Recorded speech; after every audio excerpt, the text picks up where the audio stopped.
And we are live. Welcome to the Political Orphans. My name is Nico Hagen, and I am your in-house conservative. To my left somewhere is Rob Ambrose, our token lefty, and together we review what's in the news. Our goal is simple. We want to show you that it's possible for a lefty and a righty to get along. And even if we don't agree, you know what we do? We have a civil conversation like normal human beings. Because never forget that common sense has no political affiliations.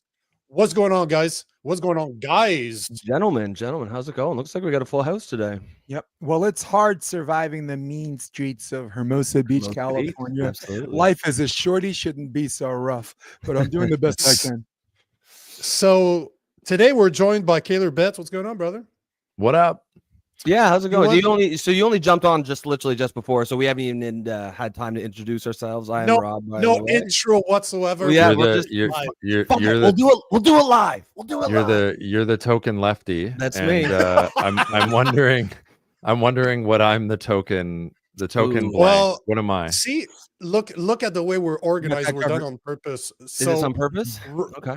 Oh, 100%, bro. Okay, Come on. cool. Give me more credit than that. Yeah. It's all by design. Yeah. The master Rob plan. is the most leftist. Jason is somewhere not as lefty as Rob, but you can you on could some change issues, them. on some issues for sure. But what's funny is that they're the two that get in the most conversation, and I just sit back and I laugh my ass off. Yeah. You are not as conservative as I am, so you're to my left. And I'm on the right because obviously I'm the Christian here, so obviously I'm the far right racist. The woman hating far right racist. Well, you already so there you go. Out, so we already know you're a racist. You work out like 3 yeah, hours a white day. supremacist. White supremacist. Well, I thought all by people on the hates right are women, racist. You know, We are. Oh, All people on not just the that. right You are hate Absolutely. women. You hate women too. Yeah, he just hates women. Yeah. I'm a racist. Supposedly, I hate women, and I'm a Christian that works out. So I'm far right, Also white supremacist. far right as we can. Yeah, obviously. That's so interesting, So- Nico. It's interesting you say that I'm not as right as you, and by no means is this a competition for who's more, No, far right on the political spectrum by any means. But I'm just interested in what makes you believe that, from your perspective, that you're more right than I am. I don't think there's real conservatives in Canada. Like Nico's the only one. Considering that. No, but when I say real So- conservatives, I'm talking about the political party, right? I'm talking about the capital C, not the small c. It's just I Right, spent but- a lot of time in the US, and I'm not as right as most Republicans are in the US, but I'm pretty damn close. So I just look at most Canadians that consider themselves conservative, and they're pretty left. Like if I look at the political spectrum in the US, they're closer to a bit right of Democrat than they are closer to me, right? And I'm not saying it's a bad or it's a good or a bad thing. It just is. And I know we've had multiple conversations, you and I, before, and I believe to be more right than you as per our conversation. I could be wrong. I could be left. And like you said, it's not a competition by any stretch of the imagination. But, I look at conservatives, and again, there's an interview that was just posted by, what's her name?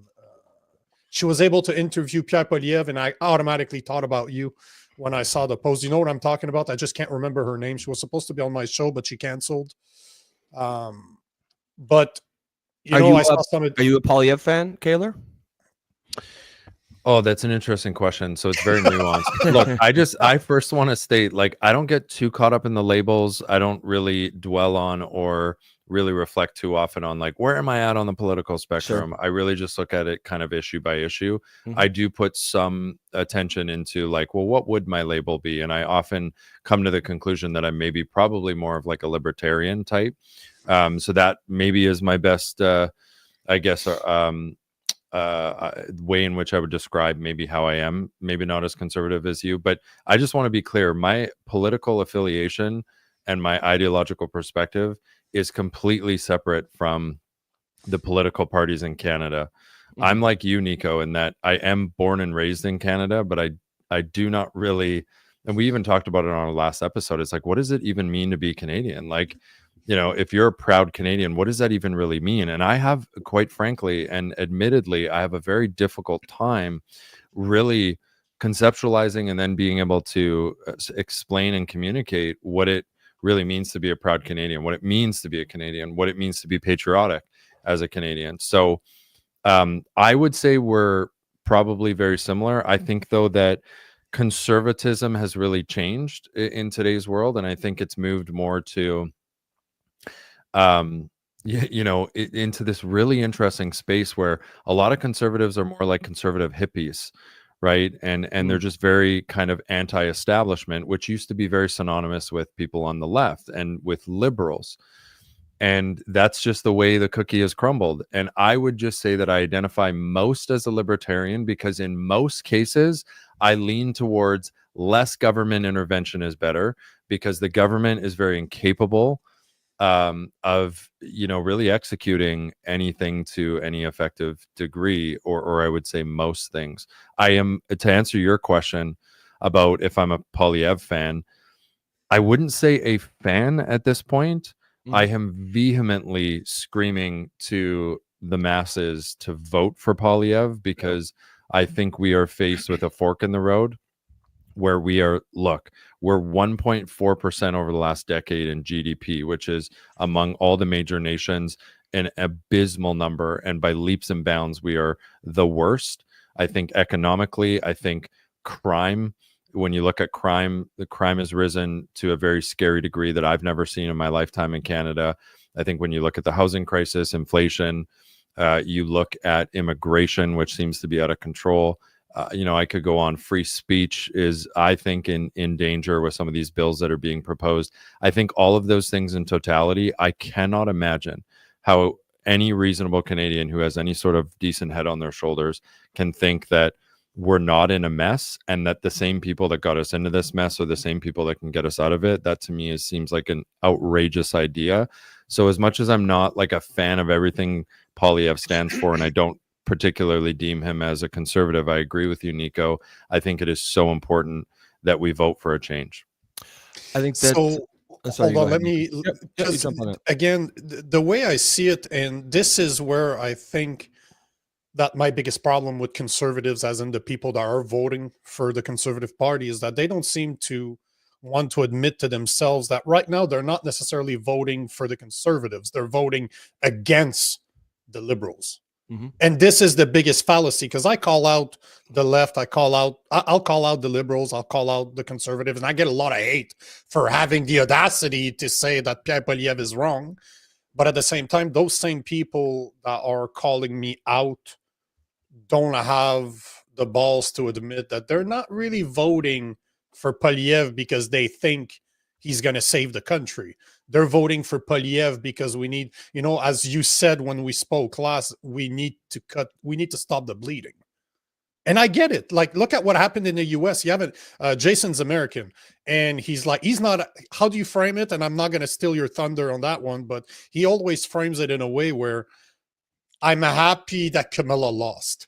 Not necessarily a fan of Trump. But, yeah, go for it. Can I say it? I am sad that Trump won and disappointed, but I am absolutely ecstatic and elated that Kamala Harris lost. And welcome to political orphans, because there's not a label for me either. There's not a lot of guys out there that are going to openly say that. I think this is what's happening in Canada, right? Correct me if I'm wrong, but that's the way I see it. I look at the political spectrum right now, and all I see is a lot of conservatives that are supposedly voting for Pierre Poilievre because they like him, but they're really, at the end of the day, they're voting against the Liberal Party. And who has a chance to form government? As much as my values align more with the PPC, do they really have a chance to win? The average person will tell you no. And even Rob, that's a Liberal, right, wants to vote for Pierre Poilievre because he cannot condone 10 years of Liberals by giving them another. You could say it's a referendum on the Liberal Party in Canada for sure, this election. Yeah, I see it as kind of primarily a change versus status quo election. And I think the way you summed it up probably is a pretty good grasp of how I feel. I'm not super thrilled about voting for Poilievre. I don't honestly feel like he won my vote. The Liberal Party lost it. And to be fair to Carney, there's absolutely nothing he could have done that would have gotten me to vote for the Liberals. Just the thing you said there, I think 1% growth in GDP over 10 years, like that's historically bad. That's unprecedentedly bad, and you cannot reward that kind of incompetence in a democratic system, because then there's, it just introduces moral hazard. There's no incentive for them to change, and the fact that they just parachuted Carney in. And almost proudly, we played a clip the other day, and she was like, "Oh no, this platform, this was ready before Carney even came in here. He just did a few tweaks." I'm like, "Really? You're gonna go with that? A fucking few tweaks? Look at our fucking Belize, fucking Costa Rica has dramatically outperformed us over the last 10 years economically. Like, we're not talking about just Japan and America." So I'm definitely with you on that. There, just a very quick thing about what we talked about at the beginning. About where we all stand politically and labels. I actually think, and we talk about this on the show, there's some sort of shift going on. I think the left-right labels don't really fit anymore. We still use them because we still understand mostly what they mean, and they still kind of mostly sort of fit. But it is, especially on this show here, I think every single one of us would definitely check some boxes that you would not typically see with the labels that we would give ourselves here. I really think that it comes down to, I totally agree. And by the way, I want to highlight something that I think is really honorable and noble about two people who more so identify as more left on the political spectrum, actually having the kahunas to, vote with your brain instead of voting with the attachment to the idea of who you are and what label you have in the team and the tribe that you're with. Absolutely. That is so important. Can I swear? I'm just like, I've already wanted to say the F Fuck word yes, 3 times. motherfucker. Fuck You yeah. fucking Okay. can. Okay, but just don't say the R word. Okay, I got it. Listen, So Stand if I on may- TikTok. sorry, I'd like you to finish, but if I may, yeah, just I one quick, I would quick say thing. there's one label that we all accept unanimously. It's called political orphans. That's our label. Yeah. Right. Yeah. So I view it now as, instead of left or right, it's anti or pro establishment. Yeah, I could agree. We're all very Good way. clear on what our establishments and institutions stand for now, and they've Mhm. so evidently been and obviously been corrupted. And it's either you're for the establishment or you're for reform of the establishments. And I even could see myself voting for a Democrat if I was in the States at some point, or a liberal at some point in Canada, if they were more on the anti-establishment side and wanting to disrupt in that regard. Mm-hmm. I think it's more Jason, about who do who's you Who do you Sorry, see go in that mold, Jason? I was going to ask, who do you think could be on the Democratic side and could perhaps break that establishment mold? right. In the United States right now, it's nobody. They're parading AOC around with Bernie Sanders, and Bernie's actually trying to pass the torch to her. But she will, the conventions really enlist the right people in skyboxes and make everyone think that's the one. Very much like they did with Kamala Harris, right? Like, nobody liked Kamala Harris, didn't get one delegate when she ran in 2019 and 2020. All of a sudden, shazam, the entire world loves her. This indoor arena is filled to capacity, and everybody's like, wow, she was the answer all along. Which guys, like, I speak for everybody. We've been on this earth long enough to call bullshit. Now, to answer your question, Rob, and I'll land with this, because there's a lot of people that deserve floor time here, and you guys hear me all the time. If we put ourselves in a position where we believe someone will fight for us, then we'll do that. As I said before, but for your new guests, I want to say this again. Like, Mitch McConnell didn't promise Medicare for all, right? Donald Trump didn't promise a livable wage, right? Kristen Sinema didn't promise to help us with college student debt, right? All things that we agree or disagree with. But Bernie Sanders did. AOC did. Joe Biden said he's going to do it on day one. So, and when these people say they do that, will do that, and you vote for them, and when it's their time to fight for you, they fold up like fucking tents. And this has happened for 3 elections in a row, right? And for 3 elections in a row, they said, look, do you want Trump to be in office? So they've used Trump as this political boogeyman to get them to vote for us. And I speak for Rob and backfire big time. I speak for Rob and myself, and maybe for you, the whole notion that we owe you our vote has become less and less popular. Yep. Let me take Sonia Morin's comment here. She's And saying that it always is. It always has to be less the The lesser evil. Republicans That's are just delivering, Nico. the vote goes to the less evil, but evil is evil. And you know what? That politics is exactly about pragmatism. Yeah, you have to. But at least have you to get, do that. at least when you do lesser two evils, you get something for your vote, right? You're like, you know what? I'm giving this up, but at least I get this from my vote. And I'm mad at the Democrats because what have we gotten? At least with Trump, you're getting something with your vote. In fact, the last 2 months, the guy's been like Thanos with all 6 stones, snapped his finger. I'm just waiting for half the humanity to fucking disappear. He's doing what he said he's going to do, and the left is freaking the fuck out. They're calling him a Nazi. It's like, I am motherfucker, inevitable. Did you think that you were going to like the things that he did? Like, elections have consequences, guys. Yeah, but I would also like, Go ahead. if I can jump in about the Trump thing, and I'm sure we want to talk about the Canadian election, but can you name anything other than something Trump has said? Can you name something? Because I have friends, I'm in group chats, and people are like, people have to come to the reality of like that voting for Trump was a mistake and he's doing all these bad things. And I'm like, okay, he's been in office for how long? Like out of a 4-year term. He's executing, like you said, Rob, on the things that he campaigned on. Like, what did you expect? And like, I'm sorry, but everyone's a fucking economist now.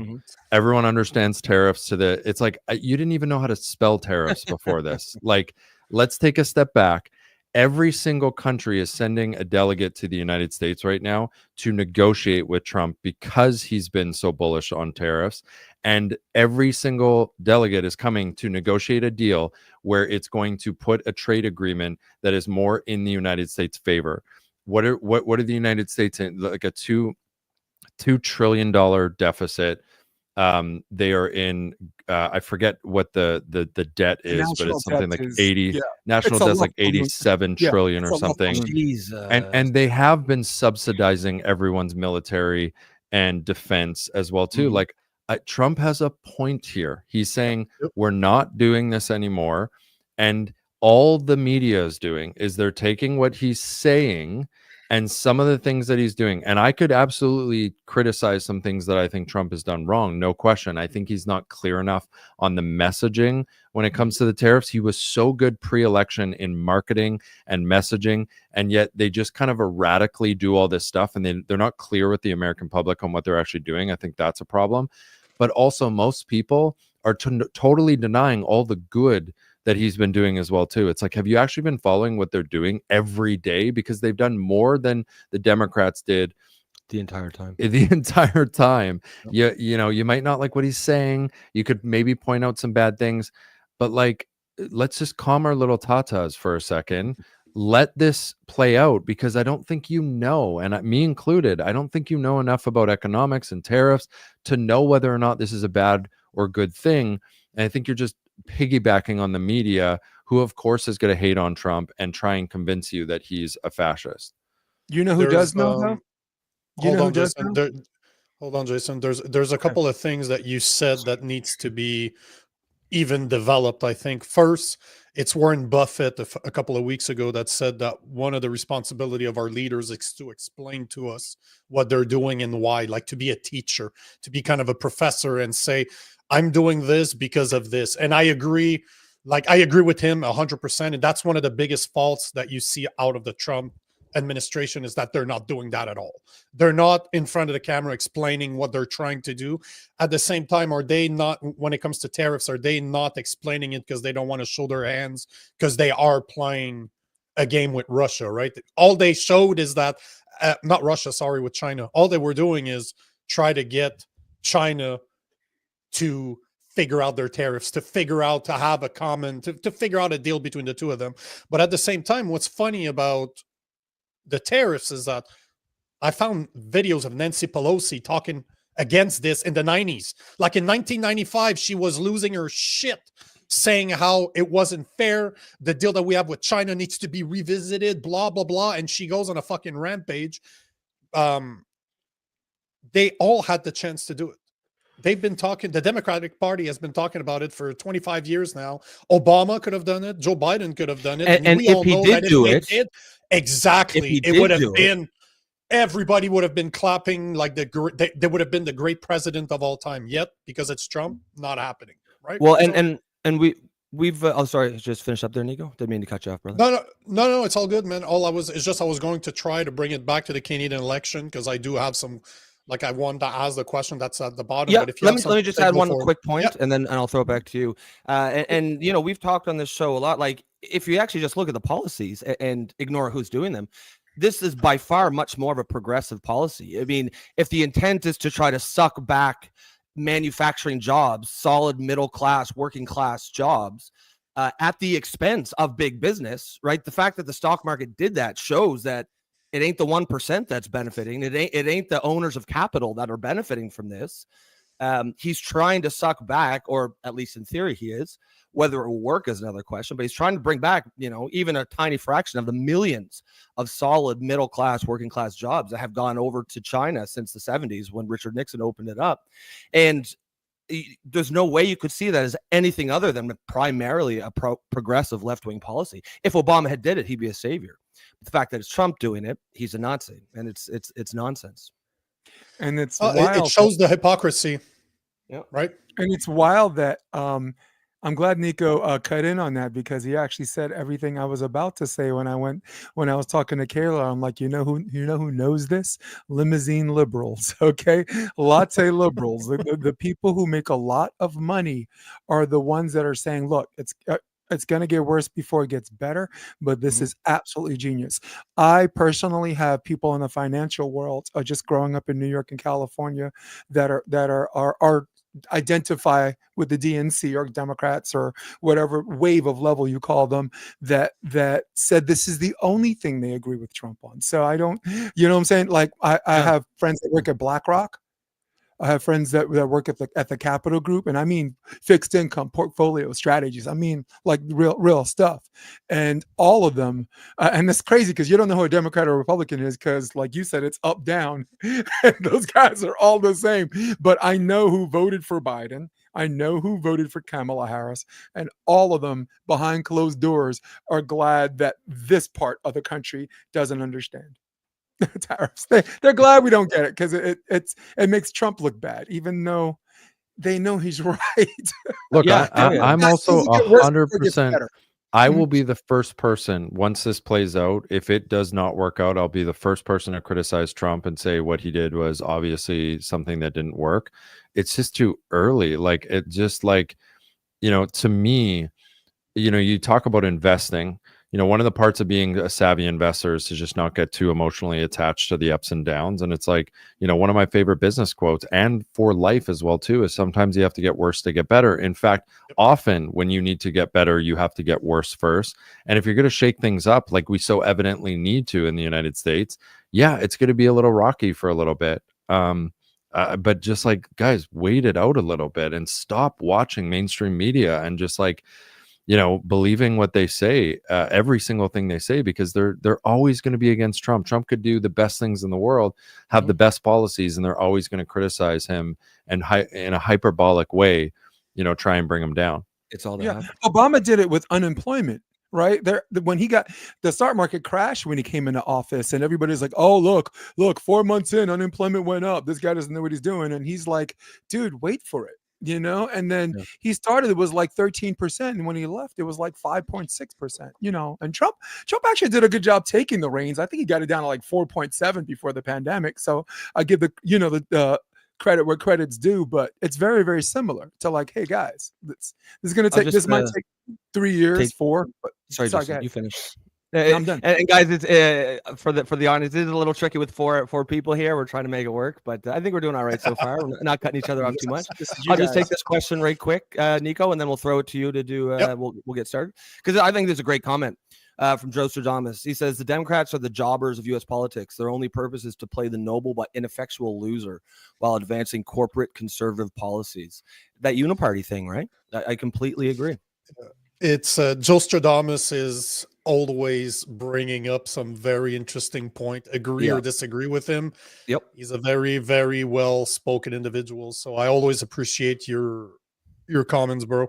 And it's hard, especially because this is the perfect transition to bring it back to Canadian politics, because what he said there to me is exactly what's happening in Canada. All I see is a uniparty. As somebody that is more right than all the parties that are currently being presented to us, Mhm. all I see is a uniparty, because there's not that much difference between the liberal platform and the conservative platform, to a point where Carney is able to steal from Pierre Poilievre and it still sounds liberal. So, this is my biggest gripe with Canadian politics. But the question I have for you, Kaylor, and is the question I have going at the bottom right now: is this a do or die election in Canada, similar to what we saw in the US? Because the last election was, you either go down Canada Road, the Canadian road, or you try to have somebody that's going to push the needle further to the center, or maybe to the right. But in Canada, a lot of people are believing that it's the exact same situation, right? That we're facing a do or die election. Is that the way you see it? Yeah, I don't know. To be honest, I think I reject the idea. If someone says that there's really not too much of a difference between a Mark Carney and a Pierre Poilievre, I think that when you look at just the policies in general and what let's just assume that they actually go forward with their policies and they're not just playing the political game of saying shit before the election and then doing something else and, sweeping the rug from underneath us after they actually win. But if you just look at what they're saying they do, whether it be in like housing and monetary and fiscal policy, crime, immigration, healthcare, the free speech stuff, immigration, did I say that? Foreign policy, like all of these things, what they're saying they're going to do is pretty vastly different, if you really look at the details of it. But I think what I would agree with you is that, and we talked about it on the last podcast that we had, Nico, is the way I described it is I think that if you vote Carney in, you're going to get more of what the Liberals have executed over the last decade, which is very scary. I also think that, if you look at Carney's ambitions of being like net zero one day, like he's all in on the climate change stuff. He's all in on the, Mhm. keeping the emissions cap, stopping the pipelines from being built and whatnot. And then I think he is for, evidently, the digital banking and the social credit scores and stuff like that, and just kind of like socialist type policies, which is very scary to me. I think Pierre will at least stop the bleeding. I don't see a Canada where Pierre wins and he's the prime minister. Even if he gets like 2 or 3 terms in, I don't really see him getting Canada to where I would like it to be. But I think at the very least, he'll stop the bleeding. And I think Pierre's strength is, I do think he understands fiscal and monetary policy. I do think he understands how to get our GDP up and get that ramped up again and make us a much more richer country. And I do believe him when he says he's going to execute those changes. So I do think that we're going to be a richer Canada if he gets in. But I don't think we're going to see like any crazy changes, because he also is a lifetime politician. I think he's quite pro-establishment. But it's not even close to me, Carney and Pierre. I think they're vastly different. That's also why I call Pierre Poilievre a liberal with a fiscal sense. Because that's, to me, is the only difference between Pierre Poilievre and the Carney and the liberal, is that he's as liberal as they are when it comes to social policies, when it comes to the type of program that he wants to put in place, but he has more of a fiscal intelligence that Like, Carney should have, but doesn't, right? Let me give you an example. There's a really good quote by H.L. Mencken. He says, "For every complex issue, there's a solution that is clear, simple, and wrong."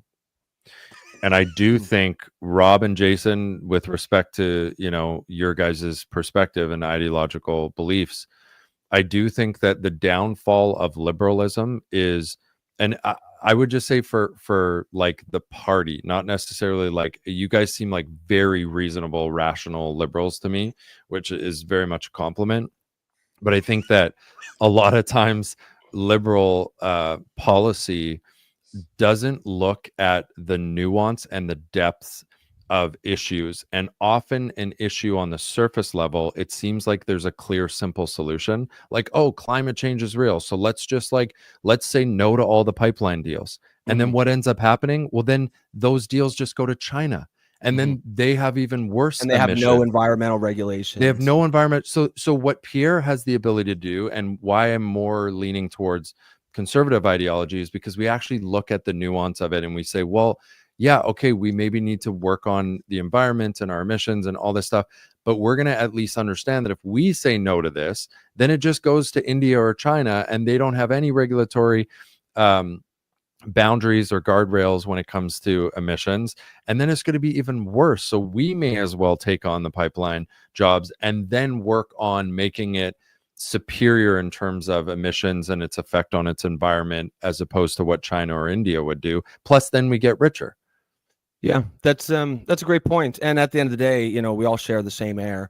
If China spews a bunch of CO2 into the atmosphere, assuming that you believe that that's a serious problem, then those people should be even more interested in not letting those things go to China.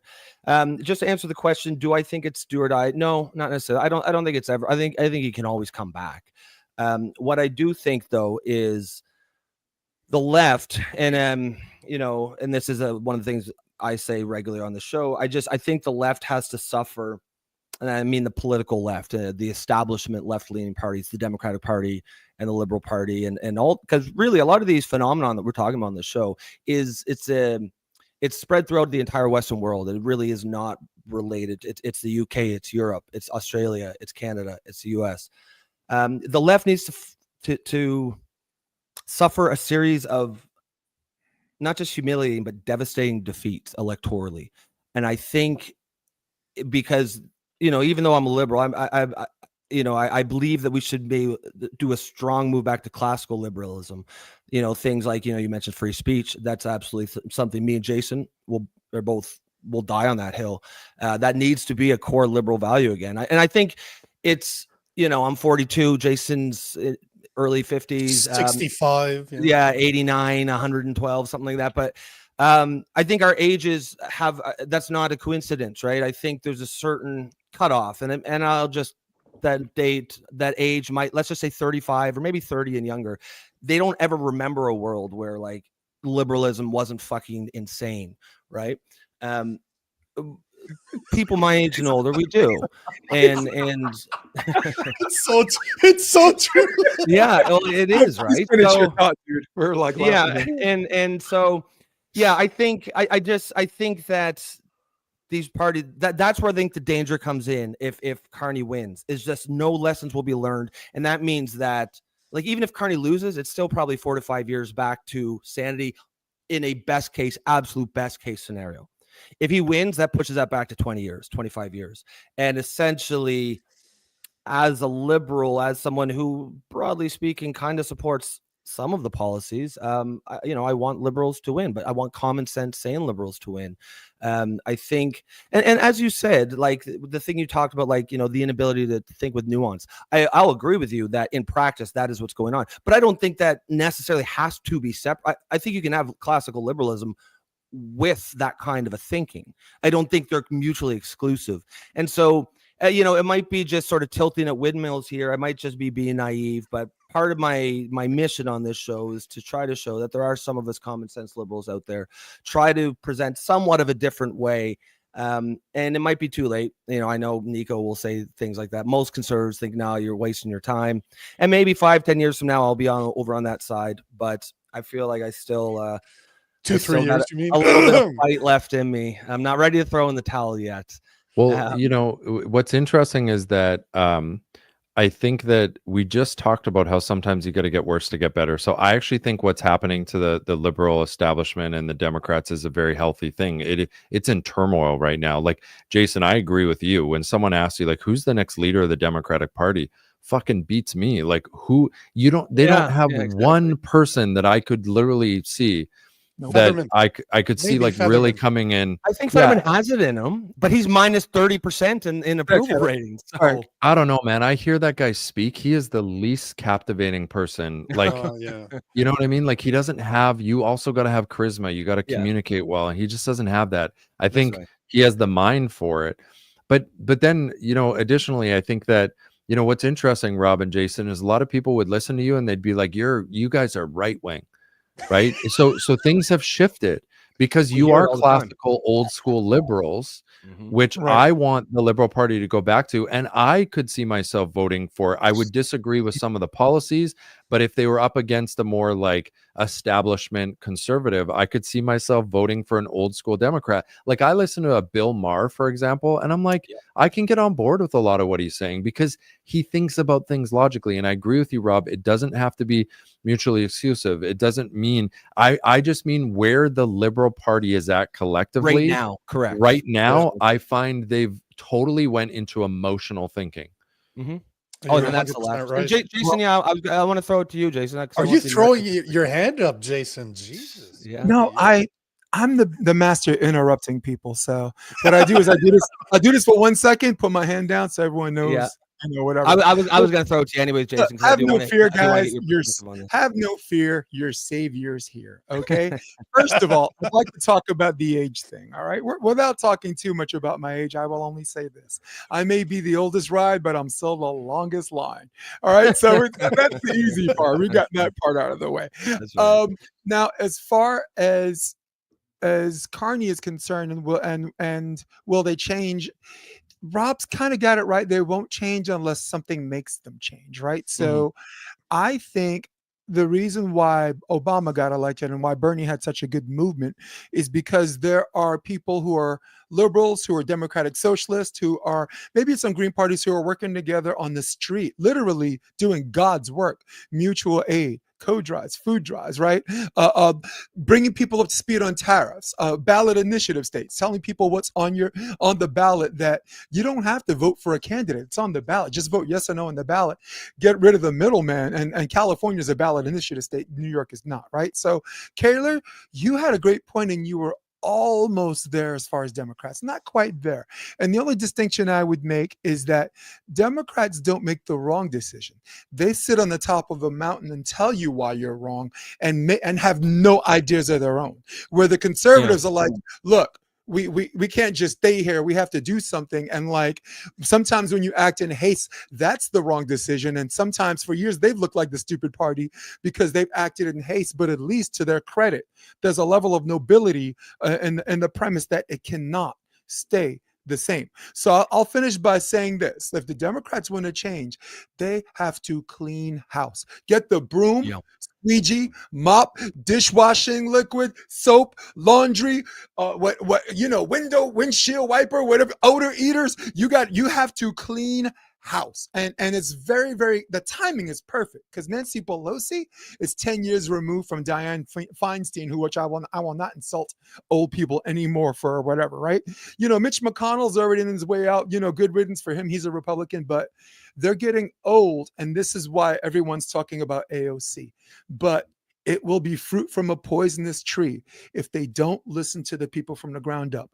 And you listen to the people from the ground up, you know what happens?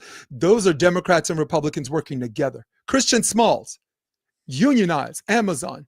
He said, are you a Trump voter? Never asked. Did you vote for Biden? Never asked. Do you care about Medicare for all? He never asked those questions because to him, that was his jam. And Staten Island, which is like the armpit of New York City, yuck. He actually unionized. And of course, AOC, when all the work is done, she's the one jumping in front of the parade, go, la vaca, who comes single problem, la vaca. Fuck out of here, yo. So she's got that charisma, though. I mean, that is that charisma. Okay, Right? can I say what I believe? She celebrated the win and didn't put in the work. I don't disagree with anything you said, Jason. You tweaked a little bit of what I said, and I can't really push back on that. I agree. You're right there. I want to say what I think has been the biggest cancer to liberal policies and parties at this point in 2025 across the world, and it has been identity politics. Oh yeah. Amen. And it Yeah. is so evidently not resonating with most people in society. And if they can just remove the identity politics bullshit, I really think that is going to bring them back. I really think that's what it is. It's the identity politics. I just and can't they don't even. even agree. You're And they but don't even you're agree. absolutely just listen to Bill Maher. You said Bill Maher. Yeah. He's a guy I post this stuff all the time. I agree. I disagree with probably half the stuff that comes out of his mouth, but there's a good Right. solid 50 He's that I'm right. like, you know what? He classical liberalism, but He's that right. hasn't been in existence since what, JFK? Since the 70s. It's been gone. Is Joe Um, Rogan a conservative? No, not at all. No. If you look at his No. policy, definitely. Oh, not. definitely. But they'll But call he's him. called like he's like. I don't. Kaylor I said don't think he's a called the right liberal winger. though. Mm-mm. I don't think No, he's a he's- liberal. he's He's a libertarian, classic probably. libertarian / moderate There's no- type. he's a political orphan. I just yeah, I would. Yeah. I bet he is. That's how I describe him. I just Universal basic income.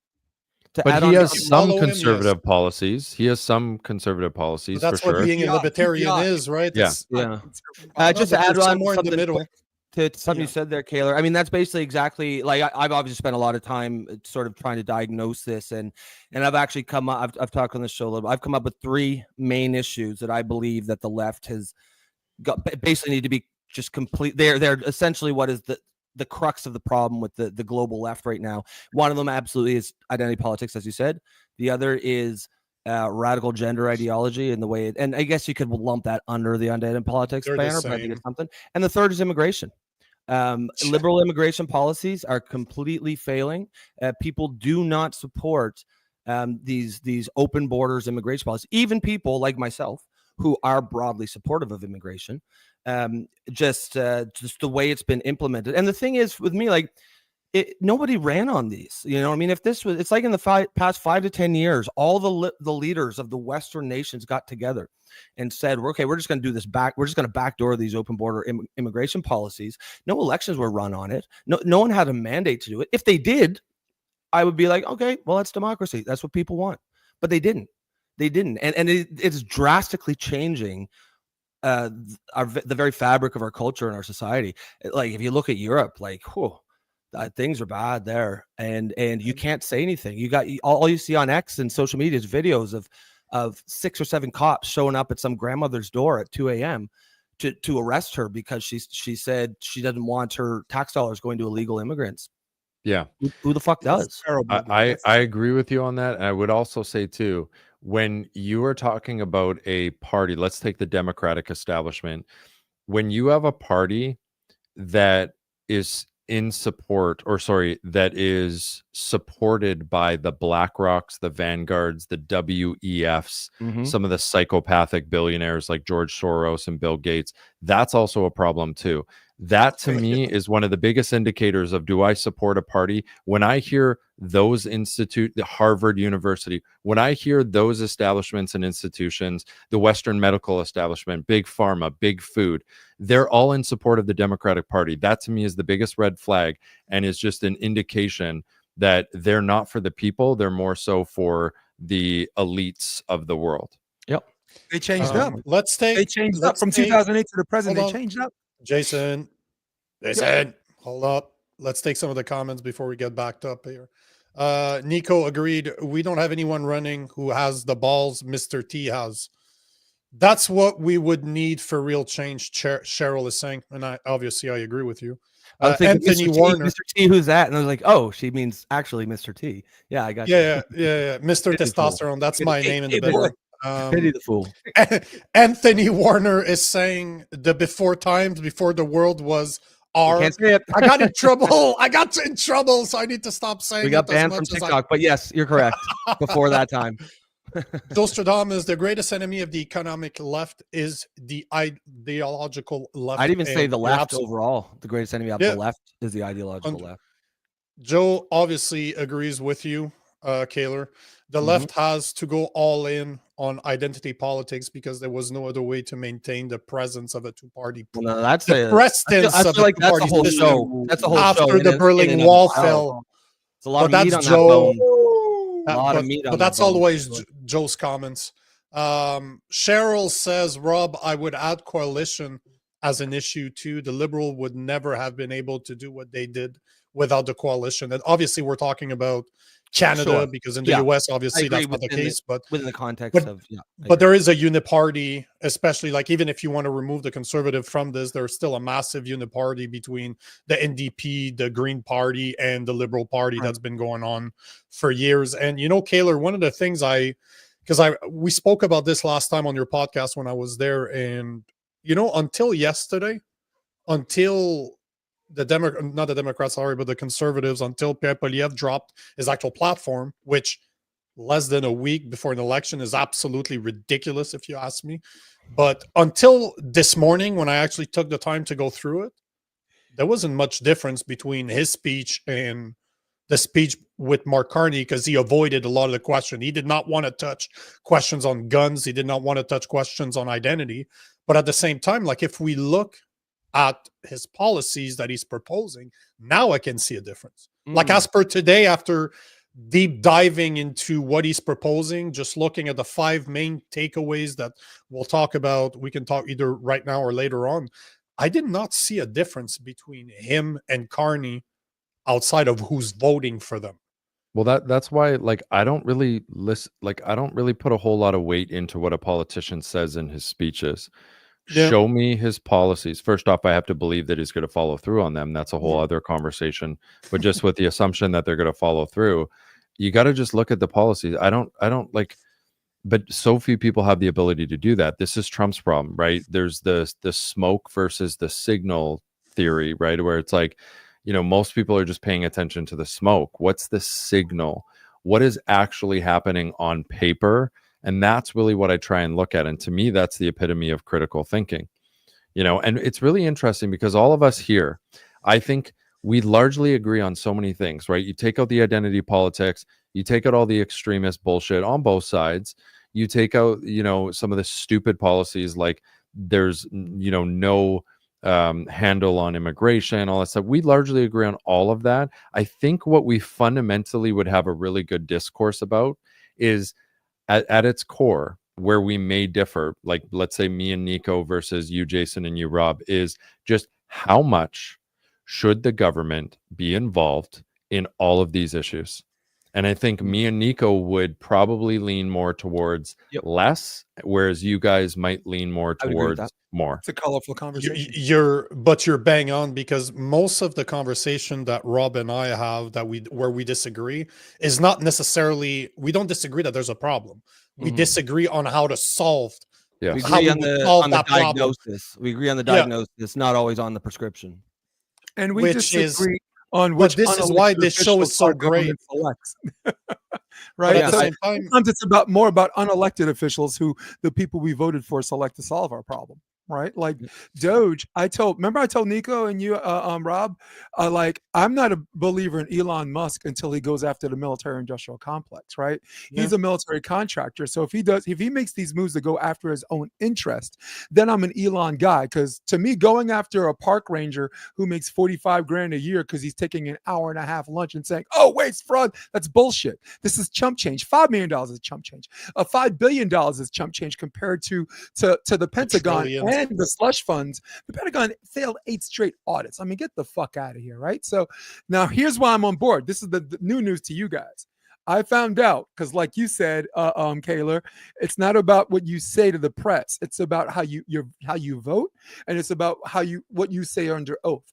Doge testified under oath that the Taliban is getting $40 million a week. That's wild, man. The Taliban is getting $40 million. Now, you want to talk about real with 52 weeks in the year, $40 million a week, right? You guys are the math people. That's what I call real waste. And that's what I call Doge saying, all right, like if Polyorphans had like a beat, like a drop of beat, like a little 10-second beat, we could like celebrate like a good move. We'd be dropping a fucking beat for Doge right now. So now I'm a little bit on board. That's what you call an ultimate reversal. I heard they're getting to and the you're welcome, by the way, heard Jason. Before you go, Kaylor, you're welcome, because you learned about this right here on this show. Right here, baby. You're welcome, Right here. Jason.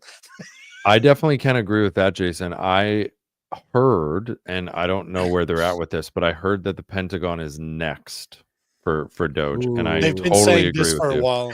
They've been saying this for a while. I know, and I'm waiting for it as Do you well. see my 'Cause I- emotions? 'cause I This is agree. Hope's place since RFK got nominated. Do you see my emotions? Yep.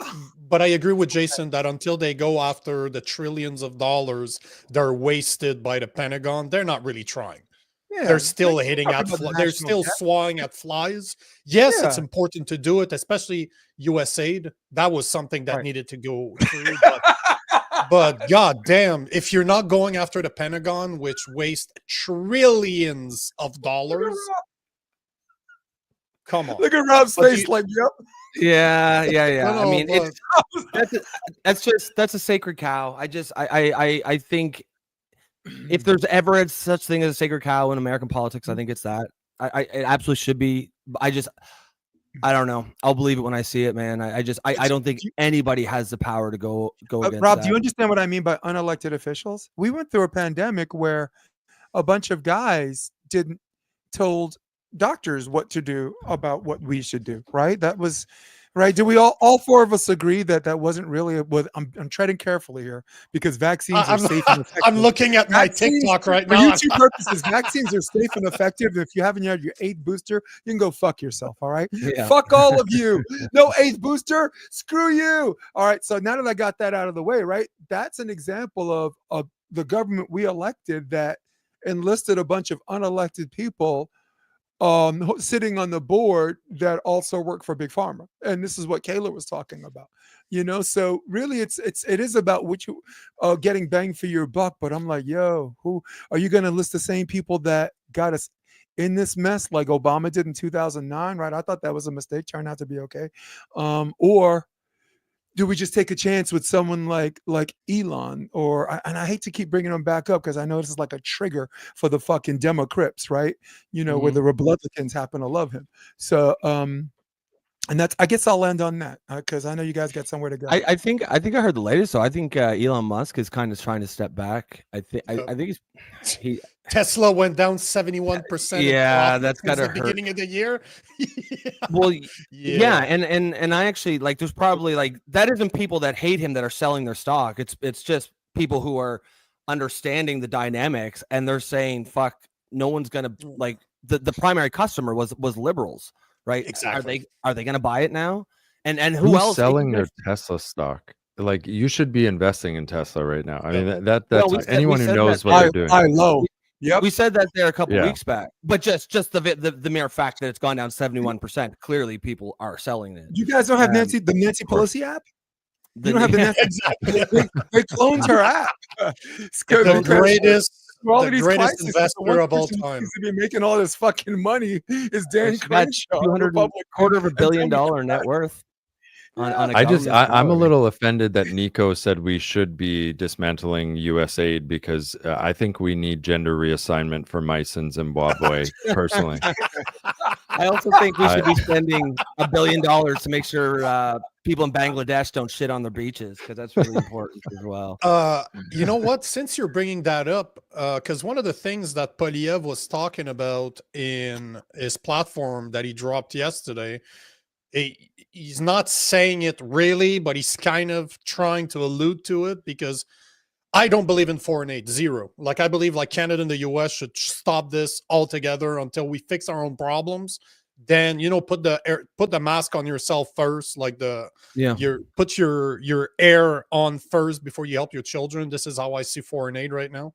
And he said something along the lines that he wants to cut back on he wants to cut back on some of the foreign aid, which we could save $9.4 billion as per what he's saying. Yet he said multiple times that he wants to support Ukraine. He said it just last week in the debate in Montreal. He still wants to support foreign nations, which I don't think we have any business being involved in. That's why I'm saying USAID can this until you take care of Americans. You think we should do the same in Canada, that we should stop with foreign aid like altogether and take care of our Nico, own? I have a question for you. You can't answer a question with a question. What's wrong with you? In theory, I agree with you. I love the idea of being like, guys, this ain't our war. Let's stop sending over $1 trillion or billions of dollars to a country like Ukraine. But what if I think our tone would change if Canada got invaded tomorrow? If Canada got invaded tomorrow, are you actually suggesting that it would be in the interest of the world, the United States, to not give us any sort of help to defend ourselves? My problem is I know what you're saying. Plus, we don't have that problem because if we get invaded, it's going to be from the U.S. I'm just kidding. And NATO. No, I mean, that's probably if we did. No, it no, probably but would be. If we were to get invaded by either Russia or China, which are probably the two most likely to do so, the U.S. would fight them with everything they got. They would never allow that. But to answer your question, to answer your question, it's what bothers me is that it always falls on the West to help every fucking problem in the world. Like, yes, you look but you said zero. Like, so I feel 100%. I'm contradicting myself if I say don't give anything to Ukraine, but yet if we were to get invaded, well, yeah, you got to help me because I'm from Canada. At all. That's our problem. You know what? Right now, if you listen to what Rob is saying, and he says that the Liberal Party needs to pay for what they've done over the past 10 years, that means Canadians as a whole need to pay for what they've done over the past 10 years. And if that means us getting invaded, do I like it? No, I don't. I really don't. Obviously, I don't. But it's still part of accountability. Yeah. The problem that I have is that we have weakened ourselves to a point where we are vulnerable. Yeah. What I don't like is that 23% of Canadians right now are struggling to afford daily necessities, and Trudeau is still sending $20 billion to Ukraine from taxpayers' money of people that are struggling. Because let's not lie to each other, we are about as taxed as you're ever going to get in the world. And I don't see much of that money coming back to in my pockets. Most of it seems to be spent on shit I didn't vote for, thus immigration, foreign aid. Cut it off. Well, put it on hold. Stop it at zero. Like Maxime Bernier says, just stop it. Take a year or two to reassess where the fuck we're sitting, similar to what Doge is doing, but do it more drastically. Cut it off altogether, and let's see where we should spend that money. Maybe it's smarter to spend it on ourselves, on the taxpayers that are getting taxed, instead of sending it to foreign nations that we have no business being involved in. So I'm gonna show you guys something funny here, because before the show, Nico went and took a deep dive into the conservative platform. I took a deep dive into the liberal platform. And since we're talking about foreign policy here, the one thing, I think, to me, the debate should range, I think, somewhere between what you guys are having, somewhere between zero foreign aid and some, but I don't see any appetite for increasing foreign aid. And Carney's banging that drum. He's saying we're going to increase foreign aid. And I'm like, really? Who's cheering for that? Who's crazy? You know what I mean? Yep. It's one thing if you want to just not make it an issue and just leave a status quo. Who's out there saying, you know what the real problem is in Canada?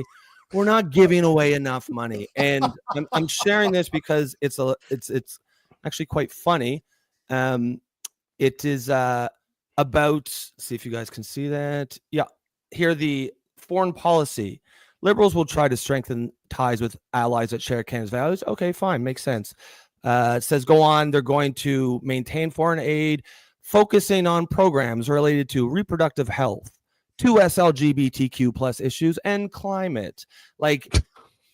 That's really what people give a shit? We're not woke enough. We're not woke enough is the message that that's exactly what I'm saying. That is insane. I think, Nico, to me, I couldn't imagine a world where the U.S. is like, we're not going to do anything. You can invade any country that's an ally, but we're not going to do literally anything. What I think they should do is, because the Democrats are literally just funding an ongoing war where over 1 million people are going to end up dying with the Ukraine and Russia thing. So it's like, I think the U.S. should take the stance of hey, you invade one of our allies, we will make you pay in a way that you can't even imagine. So don't fuck around.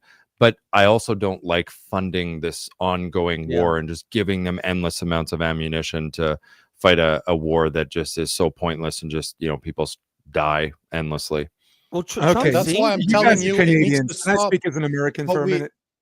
Let's I just want to specify one thing. This is why I'm saying put it on pause.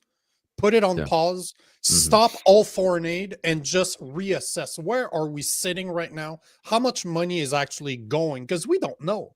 USAID, what it revealed is just like, what? You're funding the Taliban's at $40 million a week. Like, what the fuck are you saying? You're funding a terrorist organization that has killed Americans. How many of those things are happening in Canada that we have no idea about? That's my point. That's my problem. Can we stop it, look at the spreadsheets, and actually say, okay, where's our money? Where's our money going? Because 1 out of 4 Canadians is struggling to pay for regular necessities. We're not talking about the new iPhones here. We're talking about heat, about paying their bills, about paying their cars, paying their mortgage. And yet we're just like, woo, sending money overseas like we're printing it, which we are, but you know what I'm saying. Jason, as the American here, what's your take on spending your money, your tax dollars in Ukraine? Well, I'm not trying to go on the lived experience thing here because my 3 Canadian colleagues here actually have a better pulse on American politics than a lot of Americans do. So I'm not going to be like, you've never been? Yeah, you've never been here? At least extend the courtesy. Israel? Have you been to Ukraine? You know, so I'm not trying to pontificate lived experience bullshit here. But I will say 2 very important things. One, the people on this show know I have a pretty low criteria on what I consider a terrorist organization. To me, as an American, a terrorist organization are people that have tried or are trying to kill us. That's the Taliban, okay? That's a terrorist organization. These people have fired bullets at us. These people we've been at war with, and now they're in charge of a place and we're paying them for it. Very much like Al-Qaeda, by the way, which is in Syria. By the way, Al-Qaeda is responsible for flying planes into our buildings in New York City. And now we're giving their money, and I don't know which disclose them out, but I hope Doge takes that. But let's talk about not American people, because that's how American people feel. American politicians, Lindsey Graham, Dan Crenshaw, Democrats, Republicans, are using the Ukrainians as cannon fodder to weaken Russia. We know we don't have to send American soldiers over there, and to them, $100 billion, which some people say 100 to 150, some people say 300 billion. Let's just split the difference. Let's say 175, which we all agree is still a conservative number here. Any amount of money we think that's going to weaken Russia at the expense of people that we're pretending to care about is money well spent. This is Warhawk class 101, and I would like to land by saying, we need to stop being allies that are enemies with people who are not our enemies to begin with, right? In the Middle East, we've never had enemies in the Middle East until Israel became our ally, right? Well, they're our ally. Name one? What fucking thing have they ever done for us? I think America needed. Sorry, you go ahead. But hold on. We didn't have enemies in the Middle East until they became our friends. Guys, hold on. Oil. It's not about Israel. Israel's just hold on. Their Guys, man on the street. Just cut it for a second. Taylor, it's 1 p.m. We had you until 1. We'll happily take you for another hour if you want to stay, but I just want to be reminiscent of your time because I got a little bit of time. We're good. So just make me a sign, and I'll cut them off, because when those two go down rants, it just never fucking ends. No, but it's relevant to the argument. Stop Jason, being friends. It's a joke. No. But hold on. I just want to be reminiscent of Kaylor's time. That's it. Okay. It's okay, Jason. Okay, 1, 2, 3, go. I mean, Jason, it's not reminiscent, you dumb shit.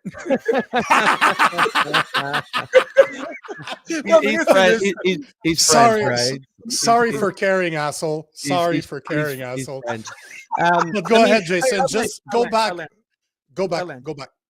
I want to just add something. That, like, you're right on the timeline, but I don't think. I think you're mixing up correlation and causation. I think they needed a man on the street, because they need a guy there in the Middle East as their ally to protect their interests, because it's about oil. They need to have their interests in the Middle East protected about oil, and they threw Israel in there, and Israel then became that person, right? So it isn't because like the relationship between the two caused the tension. The tension was going to happen whoever they picked to ally with. They just pick another example. The Saudis. I'll pick Yeah. another example. The Saudis are our Yeah. allies, and now Yemen's our Great fucking enemy ally. because the Saudis are our allies. All right, so forget Israel, fuck APAC, and all the fucking problems they present. I don't We think could they talk should be about spending that kind of money the to Israel. Jordanian government. We could talk about the Saudis, right? Like people seem to have big ass problems with Muslims, but for some reason they're chill with the Saudis, who to this day are still stoning women to death, on the fucking street for adultery. So Well, I didn't if even you were coming to the West and stoning people to death here, that would be pick a another problem. example. They can do whatever they want over there. You Canadians, Just- you fucking guys gave Nazis a standing ovation, right? And now you're giving Don't say we. No, one's our gonna defend liberal that. government Yeah, and no one's gonna administration defend did. that. No one's But liberal. no, the You shouldn't conservative say did only too. liberals gave that Everybody guy a did. standing Yeah, ovation for right, 5 right. years. Only Actually, liberals. everybody did. Everybody in Parliament did. So Yeah. they're They're all all idiots. They're all That was they the all wildest thing. up for no. Yeah. Looking at it from The here, I was fact like, that he they're was still fighting against laughing. I went to use the Guys. bathroom. Sorry, go ahead, Guys, Nico. Sorry.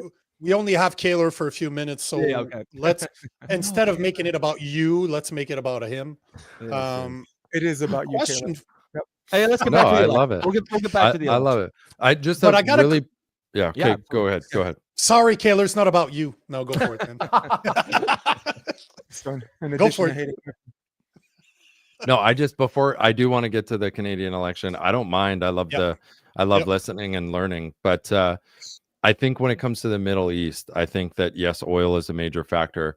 I think the big factor that I didn't hear you guys talk about is I do think it's in our interest in the West to make sure that these countries in the Middle East don't get a robust amount of nuclear weapons. Absolutely. Because I don't want to live in a world where Iran has, an arsenal of nuclear weapons. They I agree with probably already do have to some degree, but that to Well, it's me is nuclear maybe the priority. Well, they already have nuclear energy, so they've already had nuclear capability. So, but I like Right. I They do just like need to inspectors develop coming it, yeah. in. Yeah, but I do like inspectors coming in, and as long as the leadership is okay with saying, "Hey, come on in, take a look at what we're doing. We're not trying to hide anything." If there's some haven't heard too cooperation much mode, lately. then we can actually make peace with our enemies, right? We can't. It's easy to make peace with our friends. Who the fuck can't make peace with your friends? We make peace with Jason, our I think enemies. you started talking about Lindsey Graham, and I think the Lindsey Grahams of the world really are the problem here. Like Lindsey Graham has never met a war he didn't love. You know what I mean? That He's guy, the human stain on the underwear of life. and he's probably the personification of the military-industrial complex. If you had to pick one guy, that's the guy. But there's a lot more just like him, right? Of course. He's just very vocal and you know what he Yeah. stands He's- for, he's right? the It's chair- not, chairborne it's not a ranger. fucking surprise. Yep. You know what a but chicken yeah, hawk is? A chicken hawk is someone. Well, he's not a chicken You're hawk. 'cause supposed he's to some- he's let a hawk. people answer your question after you ask it, asshole. All right, what's You know what that is? What's a I'm gonna chicken tell hawk? you. I'm gonna tell you. Go for it. Explain. You're already there. Go. Let's do it. We'll wait on you. I do A actually want chicken to know. hawk is someone like Donald Trump who's okay with sending people to war, but when it comes to going to war himself, he had bone spurts. Okay, even though to his credit, right now he's been more anti-war than both Democratic presidents elected, and that includes Bill Clinton, includes Barack Obama, and certainly Joe Biden, who got us into 2 regime-changing wars. But a war hawk is someone who served, but they fought the war with a paper and a pen. And they see all these strategies and victories, but don't really care about the cost because it's not their ass in the foxhole. So there's war hawks. That's Lindsey Graham, who served in the JAG Corps, who's actually ex-military, but spent his entire military career in the law offices. And then there's chicken hawks. There are guys. What if you don't want to invade Iraq? You're not American. We need to go in there. We need to go over there and kick their ass. And I'm like, oh my god, you couldn't fucking kill a turkey on Thanksgiving, and you want me to get my leg shot off while you fucking play golf? No thanks. Let I'm with you, me. brother. Old school Democrat. Yeah, no, but I think again, I don't like war. I don't think we should be involved in it unless it's self-defense. This is my stance on all of this. That's why I like guns. Great equalizer. That Amen. being said, I want to ask you, Kaylor, because one of the things that we talk about all the time on this show is immigration. Like this is something that we're always addressing. And in Canada right now, it's a subject that they didn't even debate last week. None of them touched it. And we all know why. At least I assume that I know why, because they're all pro-immigration to a certain extent. Some are more than others. But what do you think about what's going on in, let's say, in Montreal, what's going on in Toronto, where you have immigrants that are taking over parks, taking over streets, taking over very busy places to pray, which I couldn't do this as a Christian. I wouldn't be able to do this. Like, Christians are getting arrested for doing this on little corners with a tiny microphone, but they get to shut down entire streets in order to do it. Do you think that we need to do better at vetting, like similar to I don't know if you've been following the story about Mahmoud Khalil in the US, but this is something we talked about a lot. But do you think there should be a bigger vetted process, or at least confirmation as to what people are doing after they've been accepted as immigrant, to see if it aligns with our values or not? Yeah, I look, this kind of goes back to what we were saying about, like, what does it mean to be Canadian, right? Mhm. Like, I think that we have to be more solidified in what our culture is, what we stand for. And I think that you can strike a harmony between, like, hey, if you're gonna come, because I'm pro some legal immigration where we actually do some vetting, so we're not letting in, people just left, right, and center out of in the name of accepting people from everywhere and being inclusive of, like, Diversity allowing for the people to sake come in. of diversity, right? Exactly. Like, I do love an immigrant story. I love the story of, like, my parents, I'm immigrants. My parents came here with $4 in their pocket. They didn't speak a lick of English, and they started a little fucking cafe, and now they're living the Canadian dream. I think we should also have a Canadian dream, and I think that exists. So I'm all for, like, allowing people to come in, but let's vet way more, and let's also be solidified in what it means to be a Canadian. And if you're going to come over here and you are going to make Canada your home, we're not going to make you ditch your ideological beliefs, your cultural beliefs and practices, your religious beliefs and practices. But man, you have to live on our terms. My mom went to Dubai recently, and she told a story about how, like, she went to a mosque. They were going to visit one of the big mosques there. And, like, they were so on her. Like, if her scarf was even, like, and whether or not you agree with, the Islam or whatever, like, whether or not you agree with the fact that women have to cover up, that's besides the point. What I'm saying is they know what they stand for. And as soon as my mom's scarf was just slipping off a little bit, someone was coming up and saying, ma'am, respectfully, put your scarf back on. We need a little more of that in Canada, because if you don't, then what the hell do we fucking stand for? Mm-hmm. So what do we stand for? What do we stand for? Do you that think needs to be redefined and reestablished? Yeah, and I think, honestly, and as Nico said, it's disappointing they didn't talk about it, because I think probably the best way to do that redefinition that you're talking about is probably through elections, is probably talking about these things, right? I completely agree with everything you said. I think the immigration is it's a deal. It's an agreement between two parties. Both sides have responsibilities on the host nation. It is our responsibility to be welcoming to newcomers, to give them the same opportunities that any other Canadian has. At the same time, of course, bring your cultures, bring your food, bring your dress, bring your traditions, but also you do have a responsibility to become part of the Canadian tapestry. You can't just form societies within society in our society. That just breeds division, it breeds social resentment. And I think I could not agree more. And I think a lot of people feel that way. But the problem is, on the left, even a lot of people on the left feel that way, but we know we can't say it. The word assimilation or integration is a dirty word, and they'll call you a racist, and that's bullshit. We need to, like, as you said, your mother with that story about Dubai, you may think that's a bit extreme, but I agree. We do need some of that. It's okay. And the people who will call you racist for saying the thing, they would have no problems with that. So it's like everyone else is allowed to protect their culture except for us. Everyone else is allowed to protect their values except for us. I think immigration is a great thing. I think being one of the few countries in the world that most people want to move to is probably one of our greatest strategic advantages, but we're absolutely squandering it when we just allow anybody to come in. I think there should be vetting. I think there should be a values test. Make sure that you share our values of pluralism, secularism. We are a secular society. You cannot shut down the streets to pray. If you want to pray, go to your mosque. I think, I'd like to see, more vetting. I'd like to see, as I said, just make sure people are going to be a good fit here. And there's nothing wrong with that. And I'm just going to end on the liberal platform on this, and then I'll throw it to Jason, because I just want to hear his thing. Just since we're on it, since we're talking about it, here is what the liberals want on immigration. Because when I dug into the platform, we actually got real numbers. I think most people understand the liberals are pro-immigration, but he essentially, Carney says he's going to cap it at 1% of the population per year, which is still 420,000 people per year. So it's like, it's funny, in the platform he frames it as like, that's down from 2% of the population. So it's like, okay, so you went from extremely, like, insanely too high to just extremely too high. Okay, good one. And just to show they're clever to say 1%, because 1% sounds like nothing, right? It sounds like nothing. Just to show the audience what we're talking about. We're talking about 1%. These last 3 years here, you can see this is clearly an outlier over the last 25 years. That bar right there, that's 493,000. The next one is it's been 1%. Yeah, so we're already there. So he's essentially, it's just a fancy way of saying no change. But it's funny because he knows there's a problem. There's a reason he's not saying, well, we're not going to change anything, because he knows nobody agrees with the status quo.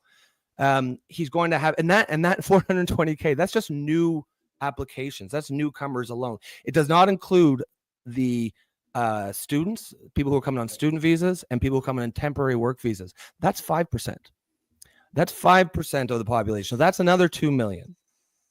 One thing he very intentionally did not mention, I suspect, is there is no change whatsoever, or no discussion about the foreign workers numbers, other than just to say it's that 5%, and no discussion of deportation of the illegals who are already here. Because illegal immigration in Canada is a little bit different. It's not down the States where you have just people coming through the border. A lot of it is people overstaying their work visas, overstaying their student visas. We know who they are and where they are. And it is deemed racist to say we should probably kick them out. Poilievre, for his credit, I mean, he says 250,000 people a year. You may still think that's too high. I think just given the extremeness of the last 3 years, maybe it's something lower. I think 250K a year would be fine if the last 3 or 4 years were also 250K, but I'd be more in favor of something less. But he is at least talking about deporting people who have overstayed their visas, who are here illegally, and especially people who commit crimes. I don't understand how that's political. I have no clue how people could take the other side of that issue. So yeah, it's a pretty big difference. Poilievre, you may not love Poilievre's immigration platform, but it seems to me light years better than what the liberals. Essentially, the liberals are saying status quo, no change. We like what we got. Well, and before Jason goes, it's kind of like a pushing a pause as well too. It's kind of like foreign aid. It's like, okay, when you've gone to the extreme, you got to stop the bleeding by going the other way for a little bit. And I heard it was 200,000 was their target, not 250. I don't know what's right. It's a little bit 250 or 2. That's what I heard too. Okay. Well, I heard 200,000, but either way, yeah, you got to like really stop the bleeding, and then let's reassess, and then let's go from there. But yeah, this is what I'm talking about. Like, there's big differences between Carney's policies and targets and Pierre's. But we didn't know those differences until yesterday. They just came out yesterday. like fucking wild, this man. To me, a week, 5 days, a week, like not even that. That's what blows my mind, because again, I understand when you say that you can't just listen to what they say in speeches. But when that's all you got, because that's all we've got until yesterday. Yeah, that's a good point. That's all we had. When I digged into this morning, I was like, oh shit, I guess I align a bit more with what Pierre Poilievre is talking about, but he's never had the balls to say it until now. Yep. So that's what, again, that's what I question the most when it comes to Poilievre, is his backbone as a leader, which I think is non-existent. I think his bone's been broken. His back has been broken. So but, I still think you'll be surprised, Nico. As much as I'm not, I agree with you a lot, largely on the Poilievre thing, and I think that he is he's not where I want him to be. But I think you'll be surprised. I really do. I think if he wins, which I think he's going to, I think you'll actually be like, oh shit, like what he's doing with the pipeline stuff, the emissions cap, the housing, the economy. Foreign aid, he's going to cut. Crime, he's going to be way harder on. The immigration, he's going to crack down. My guess, and I could be wrong, but I do actually think he's going to be a pleasant surprise. I don't think he's going to be like, holy shit, like we're back in action here like crazy. But yeah, There's no other way around. That he Yeah. cannot disappoint me more than what he's done already. So Yeah. from here, it's only uphill from here. Everything he's gonna do right, I'll be impressed. Plus, I actually think I think one of the things we don't talk about enough is just reputationally.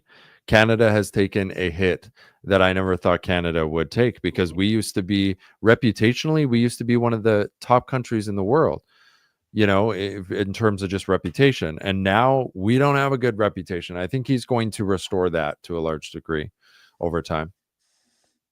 I hope you're right, man. I would I agree with really that. hope you're right. Do you Jason, want to what's take your some of the take? comments that or either Oh, take yeah, well- comments or Jason, go for it. Just You you go wanna go first, for and it, we'll take Jason? some comments, because I do want to hear the American perspective. I'd like to start by saying I owe Rob a huge apology. The last few weeks Well, thank you, sir. on air and in the comment section,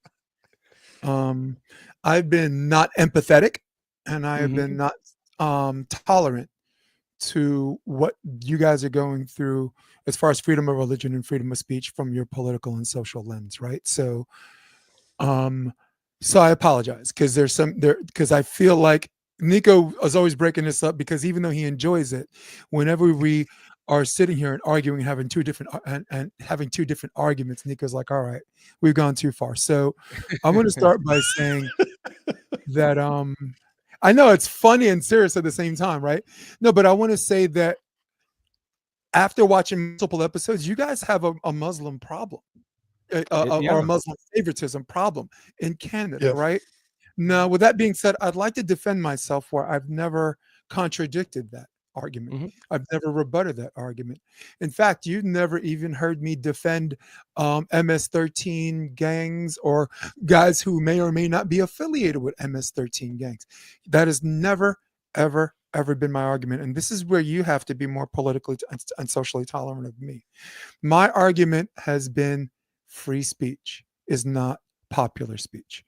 Okay, now we brought up Khalil, and you and I have a disagreement on the given set of circumstances, because I believe what Rubio told the media to tell you is what everyone's going with, and then not having a formal protest, because what you say under oath will know the fucking truth, right? And the Supreme Court, as I predicted, 9-0, right? And they did it in a way that didn't embarrass Trump.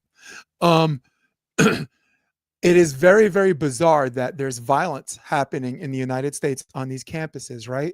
But the ones who are being arrested are the ones that are non-violent. The woman that got picked up on the street for just writing an op-ed, right? She has an opinion that some extreme that some might perceive extreme, but at the same time, she's not being violent, right? Khalil held a candlelight vigil on Passover with Jews and Muslims, right? Whatever you may think of him, that's not a requiem or a poster boy for violence. And what's happening in the United States is, if you get rid of the nonviolent people, there's only violent people left. That makes it easier to say these guys can go fuck themselves and get the fuck out of my country. And this is where, agree or disagree, the respect has to be mutual. And I felt like I was being a little disrespectful to Rob. And I really want to let you know you're my dog, you're my boy, and I wasn't trying to do that. I appreciate that. I never perceived it as disrespect. I could tell you were emotional. Do you understand what free speech means to an American? I'm not saying I'm an American and you guys are Canadians. This is important to me, because as someone that identifies as being black too, I came out of the womb of a black woman. We know what's coming next.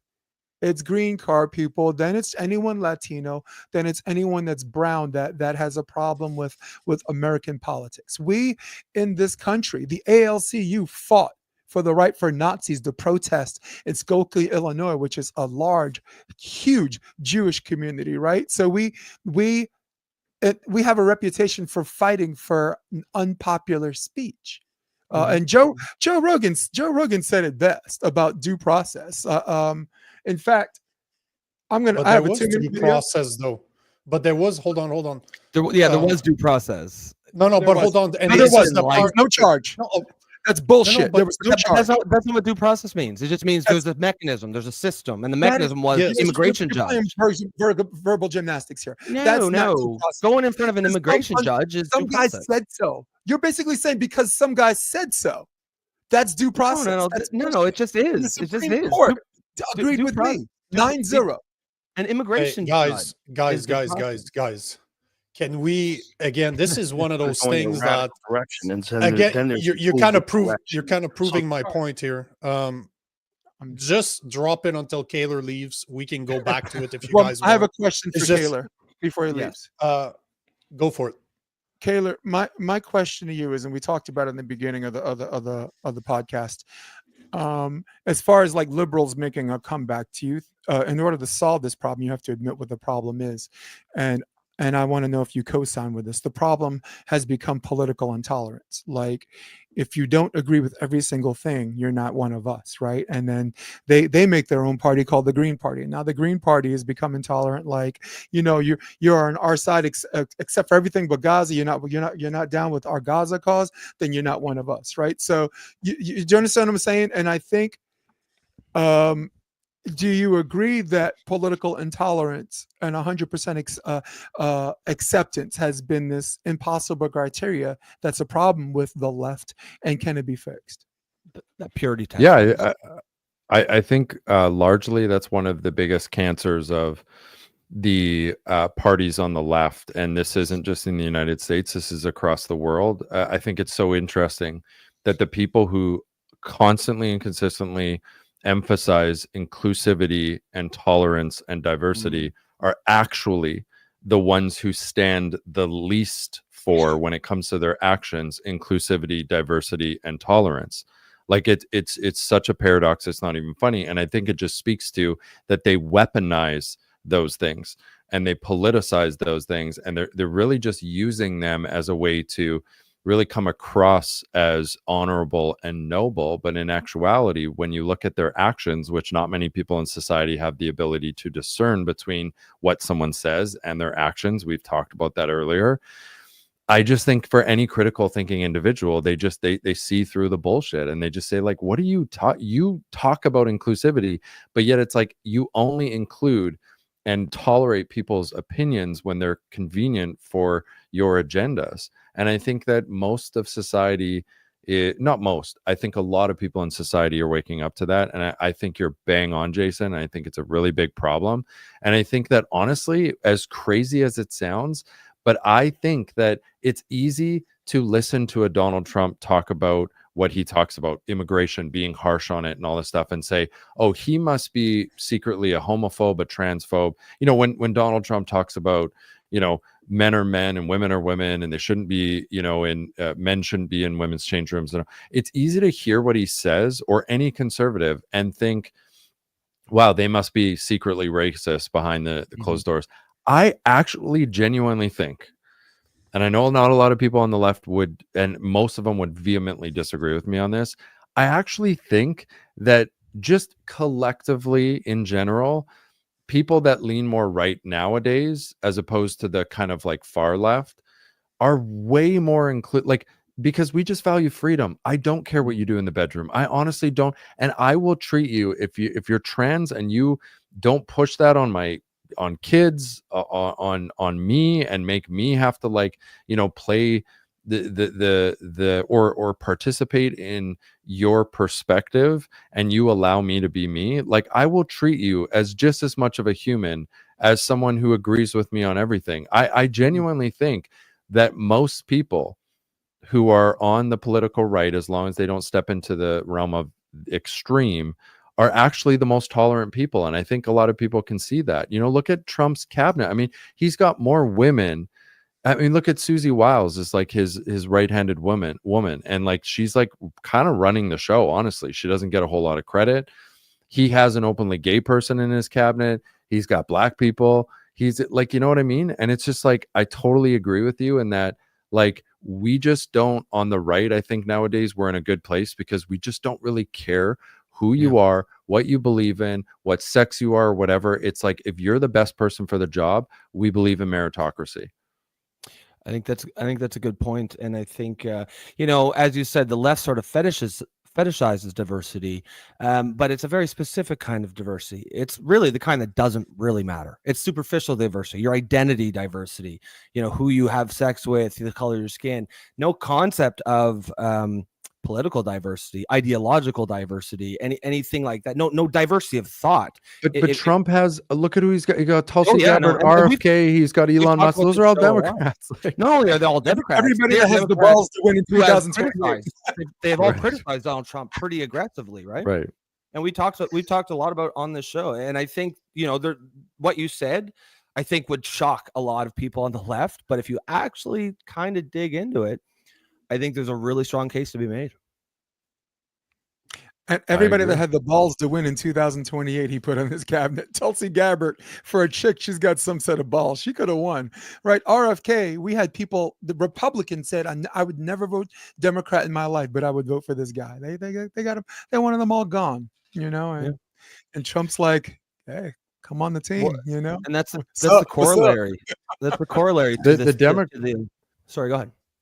Oh, sorry, Rob. The Democrats have to get off their high horse, because they just sit on their high horse and they look down and they say, we know what's best for you. And if you don't agree with us on every single thing, we're going to shame you. And that just is not a good political strategy that's going to last sustainably. Nico, do you agree though? Like the three people, the one that made electric cars, the one that's a fucking war hero, and the one that wants to get like a blue paint out of our fucking cereal. The people that mean well are the ones that they abandoned. But it just makes sense. But it just makes sense, because if you look at it from a business perspective, what is the smartest thing a owner of a business can do? Surround himself by people that are smarter than him, or that know more than him on certain subject, and let them be. Identify who those people are, surround yourself with them, and trust them. That's what Trump did. He chose the best people. Plus, he's not an idiot. He knew that he'd score points on the left, that he would be able to go get those Democrats similar to you that are, oh, fuck, I really love Tulsi Gabbard. I love RFK Jr. I love, not Elon Musk, because you're just starting to like him. But before that, you did not like you know what I'm saying. You had those 2 out of 3. And, Kaylor, it goes back to you. When we talked to you and I last time, you asked me a question about Maxime Bernier, if he should do the same thing with Poilievre here in Canada. I still don't have an answer for you, bro. Well, but it's funny that we've talked, well, similar to what Trump did in the US by going to reach out across the aisle, which, let's be honest here, Trump is not a Republican. Mm-hmm. Trump is he's more of a Democrat than he is a Republican. He's a business guy, first and foremost, but he's a Democrat by standards. Like more of a liberal, like a classical liberal guy. But, we talked about a lot how it was extraordinary that he was able to go get those 3 people, Tulsi Gabbard, RFK, and Elon Musk, and bring them to his party. Kaylor asked me on our podcast together if Maxime Bernier should do the same with Pierre Poilievre. It would have to be in reverse, right? It would have to be Poilievre gets Bernier. No, of course, obviously. But he made that point, and it's interesting because, again, that goes back to the question of the day: is this election a do or die for Canada? And if you and I still don't have an answer for you, because I align more with Maxime than I would with Pierre Poilievre. But at the same time, I know that Maxime's a lifelong politician. I don't like that. I don't like that at all. And I know that his French accent is going to be a big problem for people to like him in places like Alberta and Ontario, for example. But at the same time, if Canada is at a do or die state, should he associate with Pierre Poilievre? And I still don't have an answer for you, but at the same time, I see why he should. But is it even needed at this point? It's probably too late now. I think the time to do it would have been maybe a month ago when polls really started to shift, but I think it would have made perfect sense, like that kind of alliance. For Bernier, he'd get one last kick at the can. He'd probably get some cabinet posts, and he'd be relevant again politically, if that is what he wants. I don't know what he actually personally wants. For Poilievre, he clearly would shore up that far right side of the base, and he would get a lot of credibility to push back against exactly the kind of criticisms that people like you make, Nico. Basically, that he's not not conservative enough. He's not far right enough. If Bernier came out and said, yeah, I like this guy, I think that would go a long ways towards it. It actually would have made perfect sense to me, politically speaking. I think, again, I don't know Bernier. I don't know what he wants. I suspect he would be, unless he just wants to just end here and retire. But if he just wants to continue in political life, I suspect he would have been okay with it. I just think it would have been Poilievre that didn't do it. I think he would have. I don't know.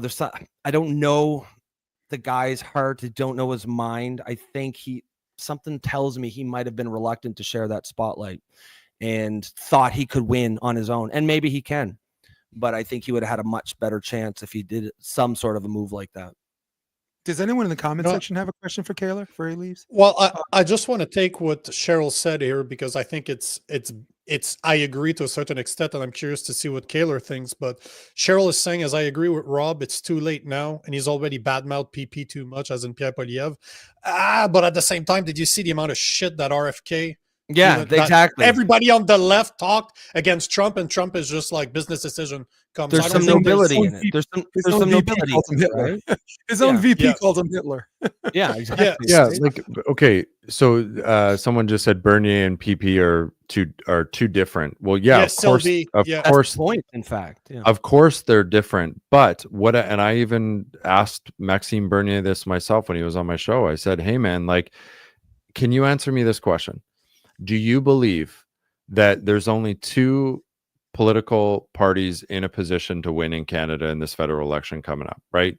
No one in their right mind would say no to that, okay? Mm-hmm. It's either going to be the Liberals and Mark Carney or the Conservatives and Pierre Poilievre. So if that's the case, then the second question is do you deem the Liberals to be either an existential threat if they win again, or just like an immense consequential decision? Okay.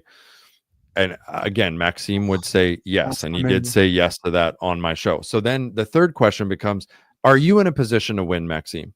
And even though he might not outright say yes, he knows he's not. So if all those three things are true, then how is it not the best decision to say, I don't agree with Pierre on everything. I don't agree with him on X, Y, Z, and you can continue to go on. But just like RFK did, the number one priority is to get the election results to be not instilling another liberal leader for another term, especially the number one economic advisor for Trudeau over the last, however many years. People don't realize if that's the priority, then join forces with Pierre. I don't think Pierre would do it. And Maxime's very clear on he wouldn't do it because he wants to stand by his values and principles. And it's like, are you for Canada or not? Because you can stand by your values and principles all you want, but if you're not in a position to win and you have a chance to help get the Liberals out, I just don't see how you can't say that that's a good idea. And he's very firm on that he's not going to do that. And I do not like that at all. And I also don't like that he criticizes Pierre Poilievre way more than he criticizes Mark Carney. Why? Because I actually think he wants the Liberals to win, because if he wants to have a chance in hell at being prime minister one day, he needs Canada to get so bad that the Canadian population are like, we need to go way in the other direction, which would be the PPC and Maxime Bernier. Do you think that it's his last shot, though? Let's say that no, Maxime. No. So you don't think that after this he's gonna just kick it if to the somebody Liberals else? win, I think that is Maxime Bernier's best chance to get in. I still don't think he probably ever will, but I think that's his best chance. I mean, it kind of, we saw that in the States, right? That's why Trump won. But forget the Liberal, because I don't see that happening. Like, the polls are full of shit, just like they were in the US. It's like to me, Pierre Poilievre, it's not even fucking close. Like, he's gonna win. I have no questions in my mind that guy's gonna be prime minister. But who is Poilievre? Oh yeah. To me, it's they're playing. There's definitely some doubts. I mean, there's definitely some questions. Yeah. That's fine. I wouldn't be surprised for sure. But the question, I'll rephrase my question. If Poilievre wins, do you think it's the end for Maxime Bernier and he's just going to let somebody else take care of the PPC? I think he's done then. You know, if I think his worst nightmare is the Conservatives win, because it will stop the bleeding and it will prevent again, I think the only way we go in Canada to someone like Maxime Bernier, who is like considered extreme, the only way that pendulum's ever going to swing is if it swings in the other direction and we continue down this dangerous trajectory that we're in, and it gets so bad that we're forced to consider another option. So if Pierre Poilievre wins, yeah, Maxime, I mean, unless it's like way in the future, I think that his chances are very slim.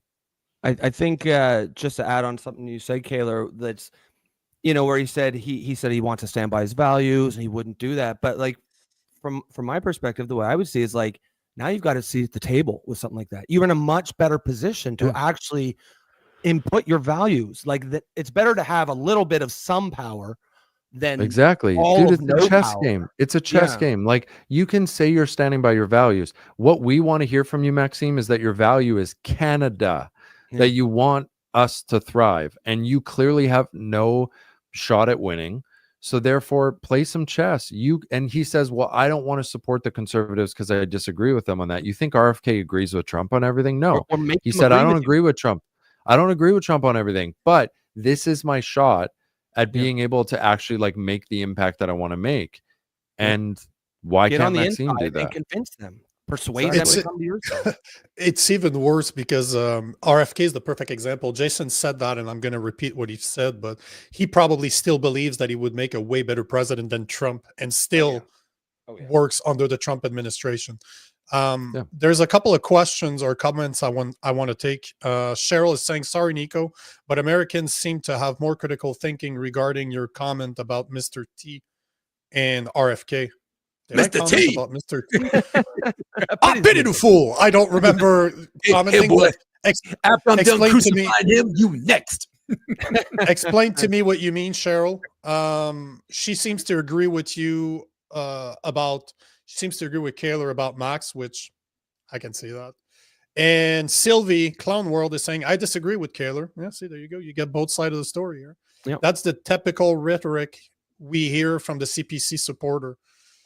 I'm not sure, Sylvie, because I think your comment is like 4 minutes late, so I haven't read it as soon as it came out. So I'm not 100% sure to which part of Kaylor's comment you're referring to. I think that the joining forces part. If correct me if I'm wrong, Sylvie.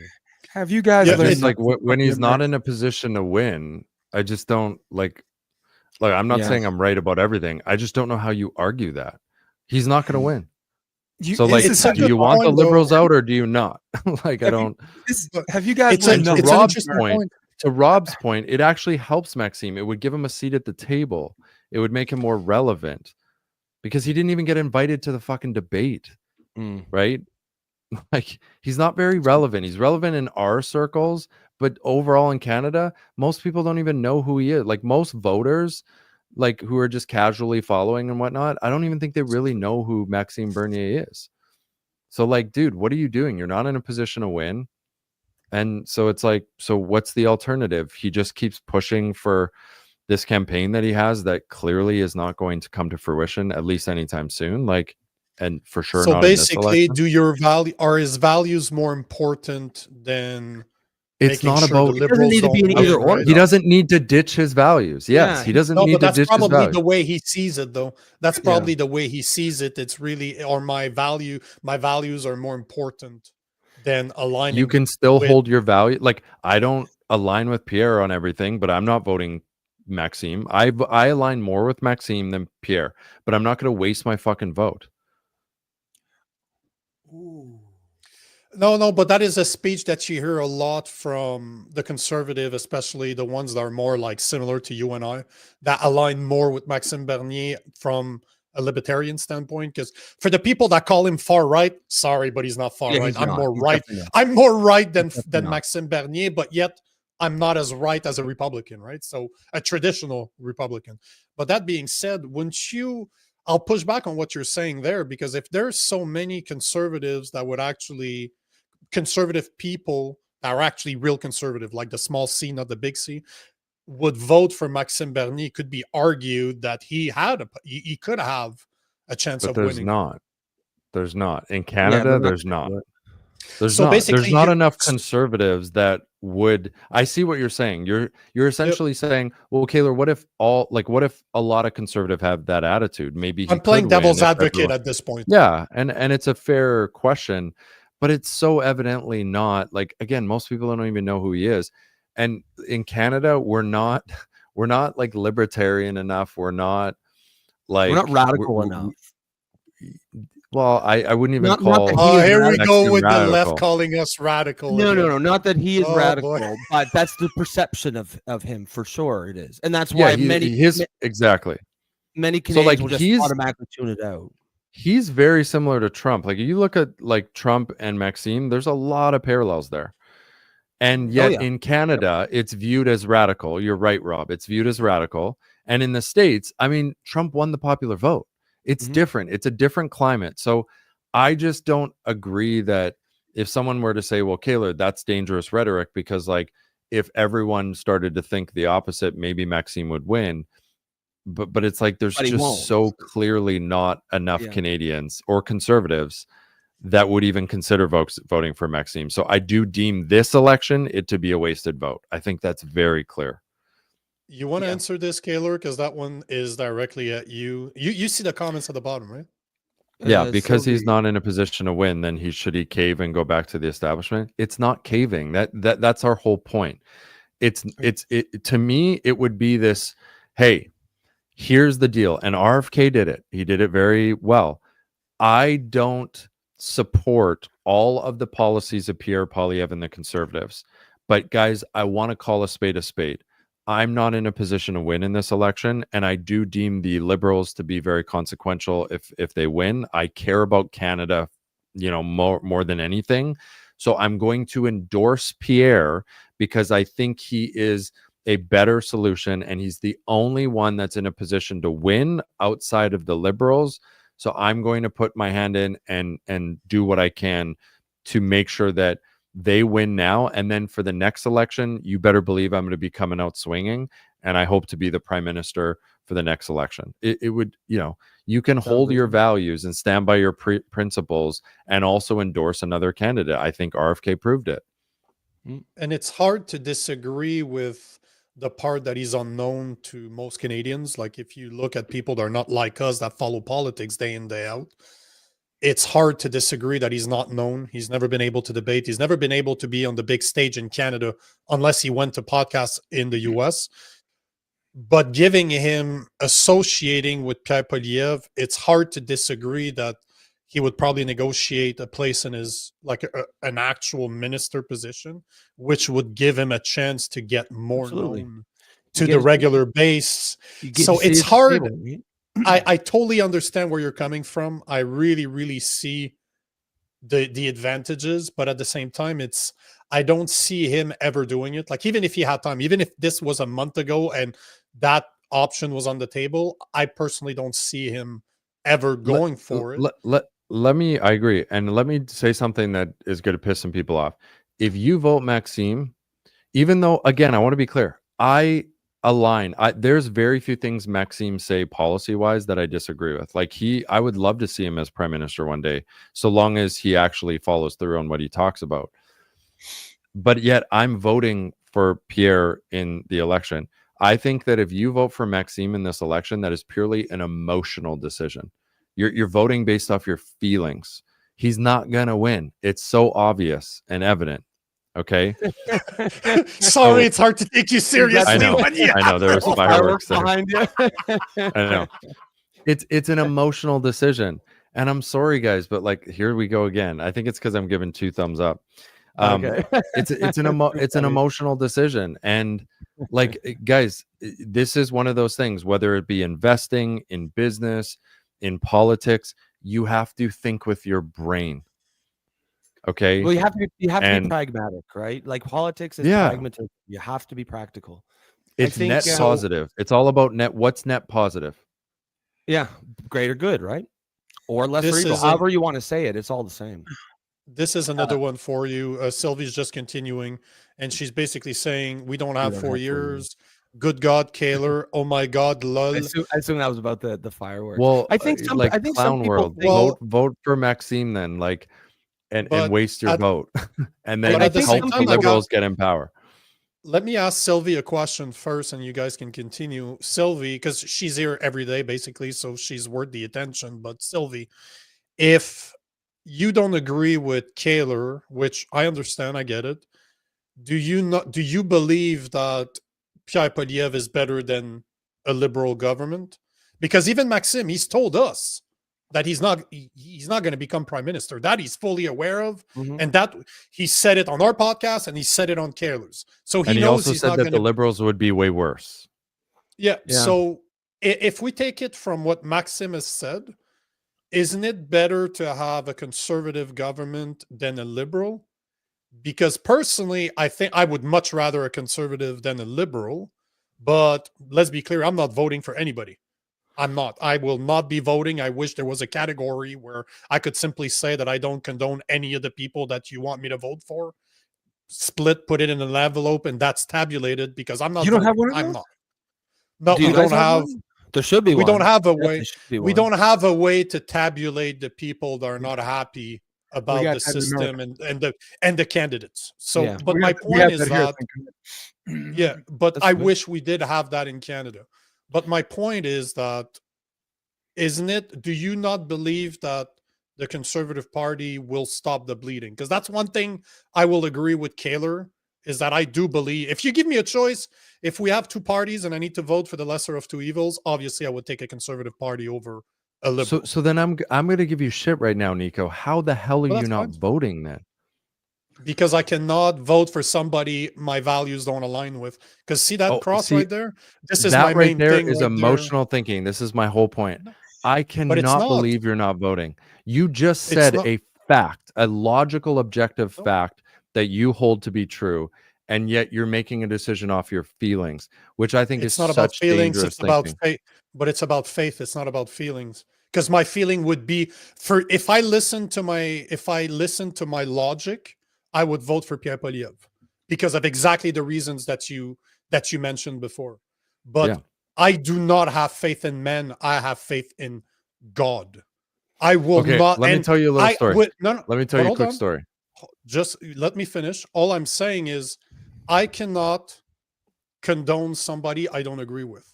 I don't agree with Pierre Poilievre. He's a weak man, and I cannot condone that. He can But say he's way whatever he better than the wants. Liberals, as you But stated. I agreed. But the point I'm trying to make is that it's not up to me.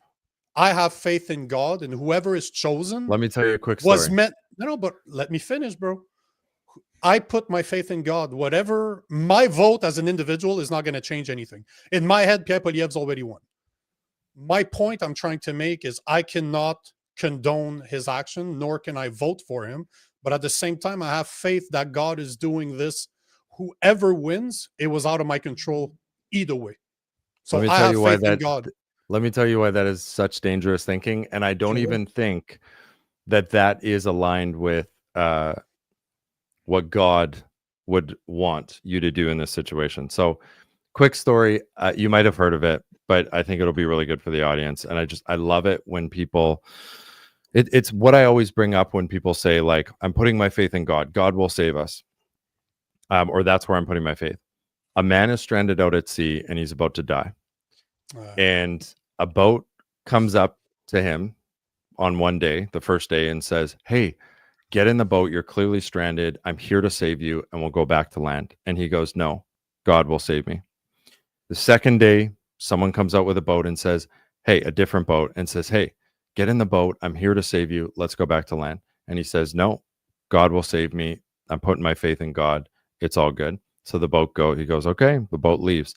The third day, another boat comes and says, hey, get in the boat. I'm here to save you. And let's go back to land. And he says, no, God will save me. And I'm putting my faith in God. The man eventually on the next day dies out at sea, stranded. He goes up to heaven. He's standing in front of God and he goes, God, what's going on? I put my faith in you. You were there to save me. That's what I thought this all was. And you let me be stranded out at sea. And God goes, I sent you 3 boats. That to me is what you're saying is you're stranded out at sea. We are in a very consequential fork in the road in Canadian history. And you're choosing to say, well, God has us and to not take, even yourself said it's a logical, objective action that could help Canada avoid disaster. You even agree that he would stop the bleeding, and instead you're saying, I'm going to put my faith in God, which I don't disagree with fundamentally on a broader scale. But in this election, Nico, I still love you, but I think you're making a huge mistake by not voting. But here is exactly what I'm. No, bro, you're not hurting my feelings. Don't worry. I appreciate that you're. I know the story. That's why I was laughing. I was not laughing at you, but the story I know is about a bull, about somebody in quicksand. But it's it's identical. But see, clown world, or Cheryl, I think her name is. But she's this saying is how God sent us PP. Yeah, maybe he did. Pierre Poilievre is a boat. That, I mean, like, if you don't believe that he's a boat in that analogy, for us to get rid of, like, Cheryl, all you got to do is look at what the Liberal Party has done to our country over the last 10 years. And yeah, I do think Pierre Poilievre is a boat that we can step into to stop the bleeding. Nico even said it.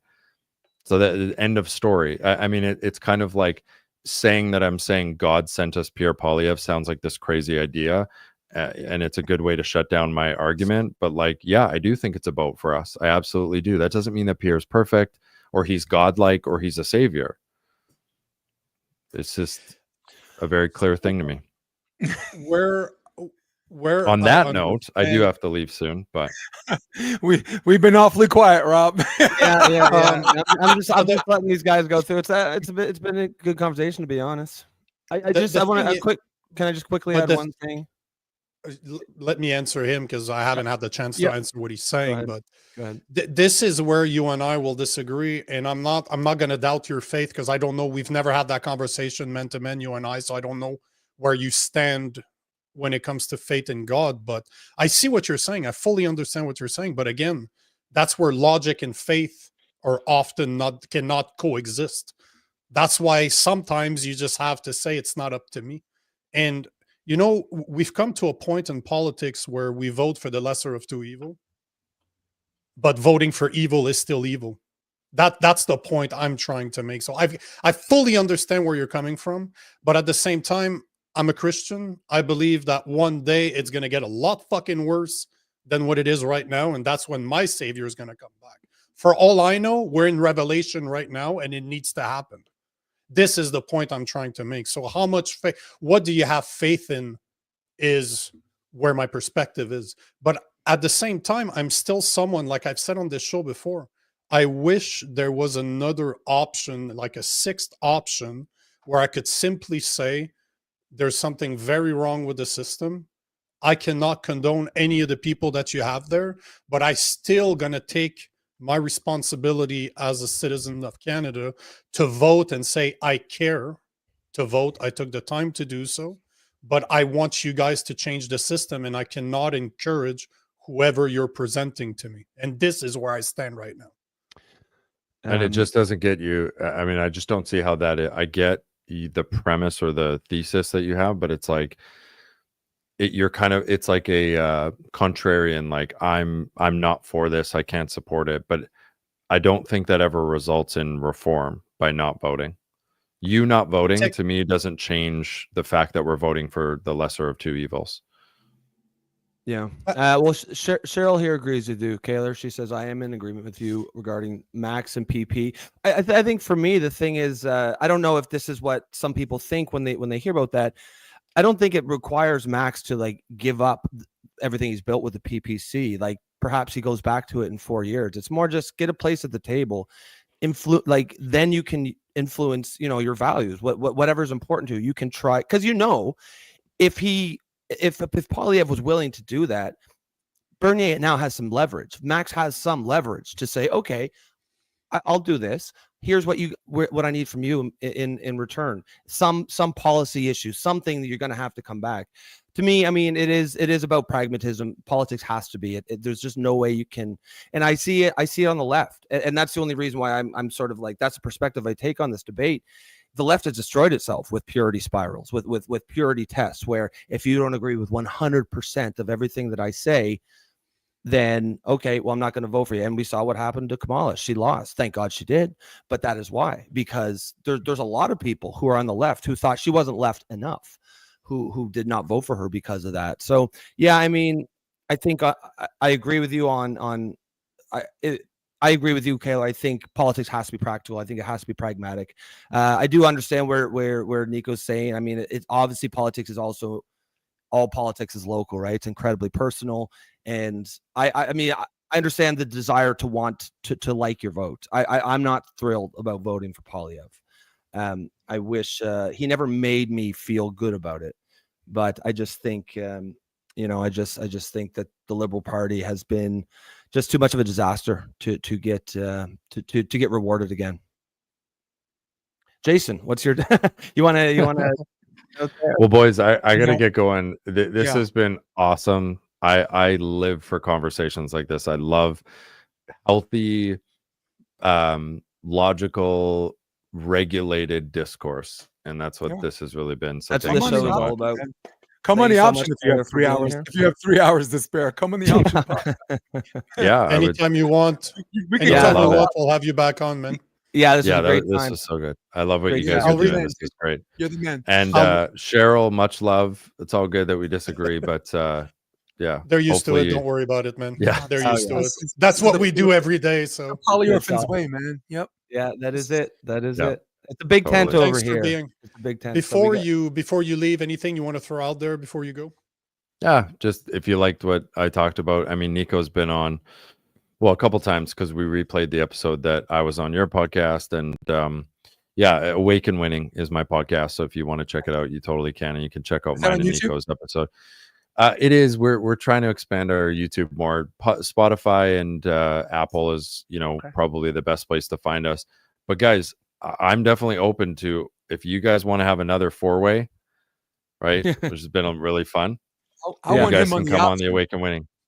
Yeah, you guys can come on the Awaken love Winning to. podcast. I would have you guys on any day for like another jam session. This was really good. Fuck yeah. I'd be down. Sounds good. All right, I'll brother. text you after this, brother. Peace out. Thanks, guys. Appreciate Bye. it. Yeah, see you later, Bye now. Kaylor. But And then there were 3. You And then two there were 3. are fantastic, man. You two bad motherfuckers and your guest list and the dialogue, man. I know I'm a prisoner of the moment and I'm wasting precious seconds here, but I'm happy to be here. No, it was a really good show. That was You all guys Nico's call. Badass, dude. Thanks, guys Yeah, are I told you freaking you'd like Kaylor. Yeah, he's a cool guy. Smart You- guy. you- the only thing I have to say about what Nico said, and this is where I feel like I'm talking behind his back since he left, and this is where I agree with Nico. Before, as a given circumstance, we agree that one of the two parties are going to win, but we believe the third party is going to decide it. Mhm. Yeah. Is that where we are right now? I don't think there's much again. I'm very much with Kaylor Right. when it comes to who I align with the most. Right. No questions about it. No, but But the reason why I'm asking is because Trump, a third party, didn't decide it because a lot of the states. But it wouldn't. he won, but in he this won, case, he it got more wouldn't. votes than the Democrat and all of the third parties put together. So he's suggesting that not voting third party takes votes away, and the candidate that he wants loses. So do you agree that it's a two party vote, but it's going to be decided by the third party? Do you agree numerically? No. It's I think basically I've had enough conversation with Kaylor. I think I can take this one. Basically, what he's saying is that if you want to stop the bleeding, vote for the conservative, because voting for the PPC is just wasting your vote. That's basically what he's saying. The PPC is not going to decide who wins because they're not known enough. Unfortunately, the average Canadian has no idea who Maxime Bernier is and what his party does. That would have been problematic. That could but hold on. That could have been. Sorry, go ahead, Nico. No, but he couldn't because he's not known enough. Now, if Maxime would have been on the debate stage where he got to actually voice his idea with the rest of the parties, could he have made a massive difference? Oh, fuck yeah. Oh, yeah. Absolutely. He can debate him. But because that stage was close to him, I strongly believe that in 2019, before one of the last election, they changed the regulation to prevent a guy like Maxime to be on stage, because it would have been very bad for both the liberal and the conservative. Right. But at the same time, right now, as it stands, Maxim is not going to move the needle, as in he's not preventing a conservative win, because unfortunately the average Canadian does not know him. Yeah, so then I don't have a question. Then I don't have a question. Then if wasting your vote is numerically inconsequential to the result, I think I'm done, and I'll punt it to Rob. No, I agree. I think that as far as like third parties go, it is really small. Like, because there's just no exposure. I think they definitely intentionally tried to keep him off ballot or off the debate 100%. Stage. And that has had the desired effect in that there just aren't a lot of people who. So I don't know what they're polling at, but I think it's like less than 1%. I don't think it's anything consequential. No, so, but you're bang on. You and I definitely agree on that one. That I also believe, and most PPC voters will agree, that he was taken off. They changed the rules in order to prevent him from being. Well, I think they had one rule, and that would have allowed him, and then they changed it again to make it would, because he did. It's one sitting MP. It's one sitting MP because he was high enough in the polling. Yes. And he had enough people running throughout the country that with those two, that means he had to be on the debate stage. But they added you need to have a sitting MP, which it's almost fucking impossible if you don't get to debate, if you don't get to share your ideas. So there's no polling system for the debates? Like in the United States, it's 15%. No, it was that. They changed it. That was one of the two rules. That was one of the two rules, to have more than, you had to have enough people representing your party in more than 90% of the writing. That was number one. Right. And number two was to be at a certain level in the polling. They added a number 3 to have a sitting MP. So because he would have met those two. 100%. Yeah. Well, that's what happened to RFK. He polled at 24%, and what they did, he polled so high they actually sued him and voted him off the ballot in New York and several states. So they then kept him on the ballot in Colorado, even though his polling dropped. Right. And by the way, he voted for himself. By the way, I want to note that he didn't vote for Trump. He voted for himself because they actually sued him to stay on the ballot in Michigan and Wisconsin. So they were suing him off the ballot in states that he could give Trump's votes, but they sued him to stay on the ballot to give Kamala a chance of winning. These people are fucking grimy, man. It's the same tactics. I wanted to finish by saying this is some Game of Thrones grimy shit, dude. Oh yeah, it's the same tactics. Same tactics. They do it all the time. Clown World, what say you? So Sylvie says Max did that for 15 months with Scheer, and Scheer wouldn't budge. She corrected herself here. That's why he left. Right. She said, I'm not Cheryl, because Kaylor kept calling her Cheryl. Yeah. But I agree with Nico. This whole notion that you owe someone your vote. Oh, yeah. It's for ridiculous. Sure. If they want Nico's vote, do some godly shit. How about that? Do something godly where he's like, God spoke to me, and is that the core of it? Is that you don't like what? Okay, let me ask you this, Nico. What could Poilievre have done to earn your vote, in your opinion? Nothing. No, okay. I don't respect the men. I've told you many times. Yeah. I don't try. I would not. I've said this many times, but I want a leader that I would go to the war with, and he is not that. He is not that leader. I understand that. He's soft as baby poop, if you ask me. I understand the desire. And this is my main problem, because at the same time, I cannot ever think that I will agree with someone at 100%. I don't even agree with 100% of what came out of my mouth 6 months ago. Rob gets that more than anybody. But the number one thing I expect in a leader is courage and the conviction to stand for what he believes in. He does not have those, because he says something behind closed doors that I'm hearing from people in his campaign, and he's saying something else to the camera. To me, that's weak. Yes. What I say on here is exactly how I feel. Actually, the only things I don't say on here is because I'm going to get this show canceled. That's why I don't say them. Me and Rob understand that more than anybody. It's like being in the nightclub, right? Like if you're in a nightclub and you're dancing or whatever, and there's a guy that's dancing with everybody, filling up on all these chicks, that motherfucker's a dog. You already know he's a dog, right? But then you got the guy that's like, oh my God, I think I'm in love with you, and this and that. And as soon as he's done sleeping with her, he leaves. And that's what's going on with the Democrats, and that's Republicans. All right? That guy that's being a douchebag on the dance floor, all right, you already know who he is, you know, but the other one you choose to trust. and betrays that trust is the one you don't value. And at least, Nico, good for you. You fucking see that a mile away. Yeah, I But understand. it's hard to explain. But it's hard to explain to. As much as I respect Kaylor's opinion, it's hard to Yeah. explain because he's more conservative than you guys are. Yeah. But he is not a Christian. So Well, this you is didn't even where I'm always going to be trending a bit more to the right than most Canadians because I put value in what the Bible says. Yeah. So Well, this I can't, which is why, logically, I should vote for Pierre Poilievre if I need to stop the bleeding, but my faith will not allow me to do so you so. trust him. So I trust God. Right. No matter what, I trust God. No matter Yep. what, I don't have faith in men. I have faith in God. Plain Well, and simple. from a secular perspective, God's got better things to do. This is a political arena, not a religious Yeah. one. And again, I trust God too. But from a secular perspective, I will reiterate the whole perception that someone owes you your vote is ridiculous. Yeah. And if a Yep. third party did have enough votes to affect the election, do you know what happens?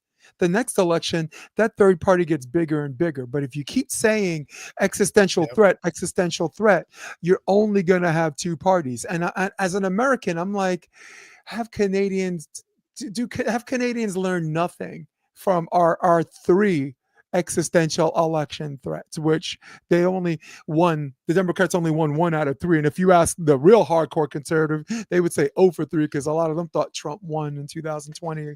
Whatever. And this is Maxime Bernier's case. That is why he does not want to. I can only talk for him. Like I think I can talk about my interpretation, but we had him on the show, and the impression. And you correct me if I'm wrong, Rob, or if you think differently. But Maxime Bernier, in my opinion, is exactly what you just said. He does not want to associate with anybody else because he's playing the longer game, saying if I can vote, if I can get a couple of my guys elected on this election, that means that next election I will be on the debate stage, and then I can grow. Those guys can grow our platform. Maybe he's going to get elected. I'm just saying, if they can get enough people, a couple of people elected, they can stand up for Canada in Congress or in the Parliament, and that might grow exponentially for the next 4 years. Yeah, and I mean, I believe that's where he's coming from with this. It's hard to say without kind of knowing what's inside his head. Certainly if he genuinely believes they're gonna win a seat or two, then yeah, that does change things, because that's all you really need is. And I think he could.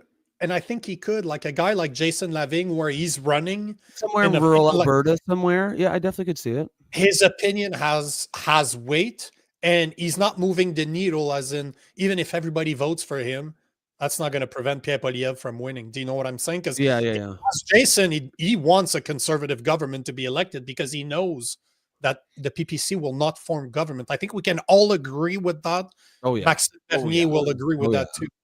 But at the same time, if they can get a few guys elected, that means that they will meet the new standard. They will have their voice heard in Parliament.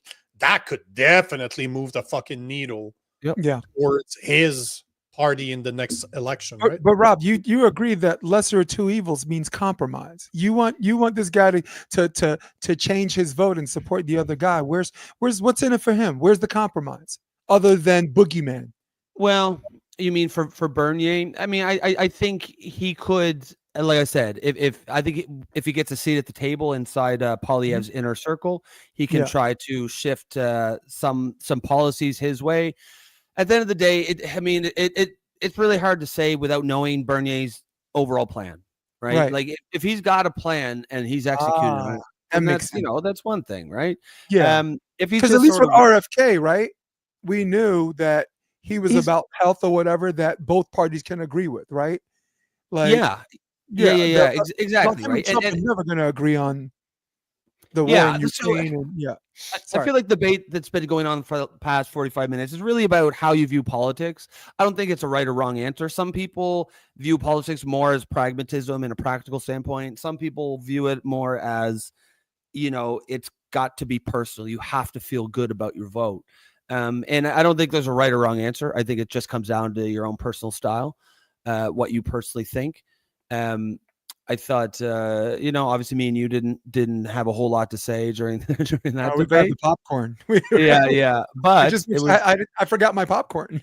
Yeah, but it was a good discussion for sure. It was interesting. It was a good debate to watch. Like I said, I probably would have come down on the side of I would like to see, or not even like to see, just more like if I was Max, no, like unless he, like I said, maybe he's got some plan that he is executing on, and that's one thing. But if not, I think there could have been some value in that kind of an arrangement. But it's obviously it's far too late now. Seems like now if he genuinely thinks that he can get even just 1 seat, 2 seats, that does change the calculation. Yeah, I encourage you guys to watch Brewster's Millions, Richard Pryor movie. He had 30 days to spend $30 million.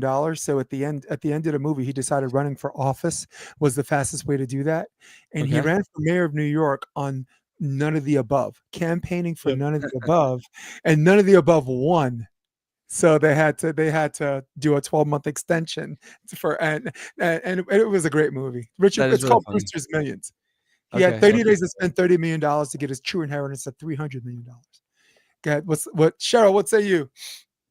Cheryl saying, Nico, why not vote for Maxim then? Because as much as I agree with him the most, he still doesn't speak my language. Like, I'm more right than Maxime Bernier is. I am. And as much as I agree with him the most, he still does not represent me. I want more than Maxime Bernier. Maxime Bernier, to me, is just middle of the way. It's just common sense when it comes to politics. But he's not a Christian. He's not against abortion. He's not going to try to reinitiate religion into schools. So there's a lot of things that he's doing that he's not going to do that's not going to move the needle for me. But at the same time, I understand why people want to vote for him. I fully get it. And if you put a gun to my head and I have to vote, that's what I would vote for. No questions about it. No fucking questions about it.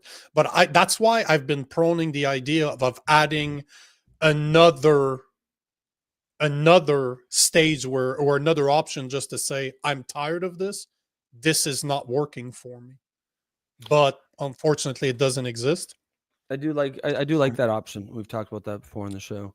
Cheryl, gentlemen, you want to take those 2 last questions and we'll call it a day? Take these 2.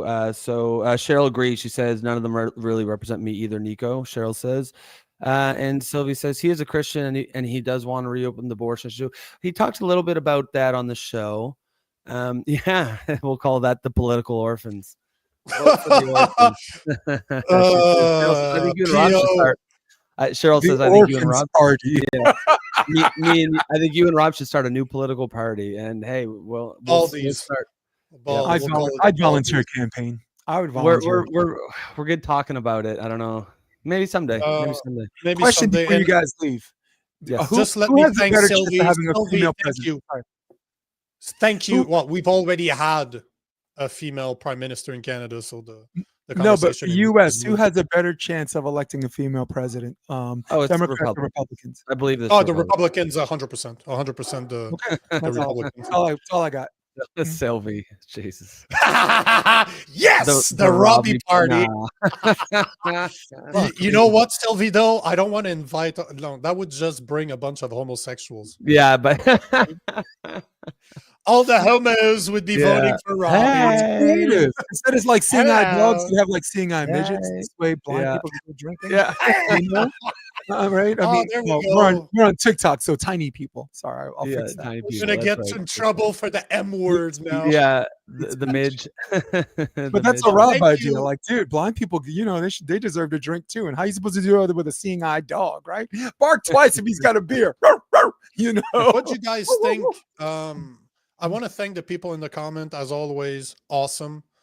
I fucking love your comments. I love the fact that you didn't agree or you didn't agree with Kaylor. We pushed back on it. That's perfect because that's the whole point. But what do you guys think?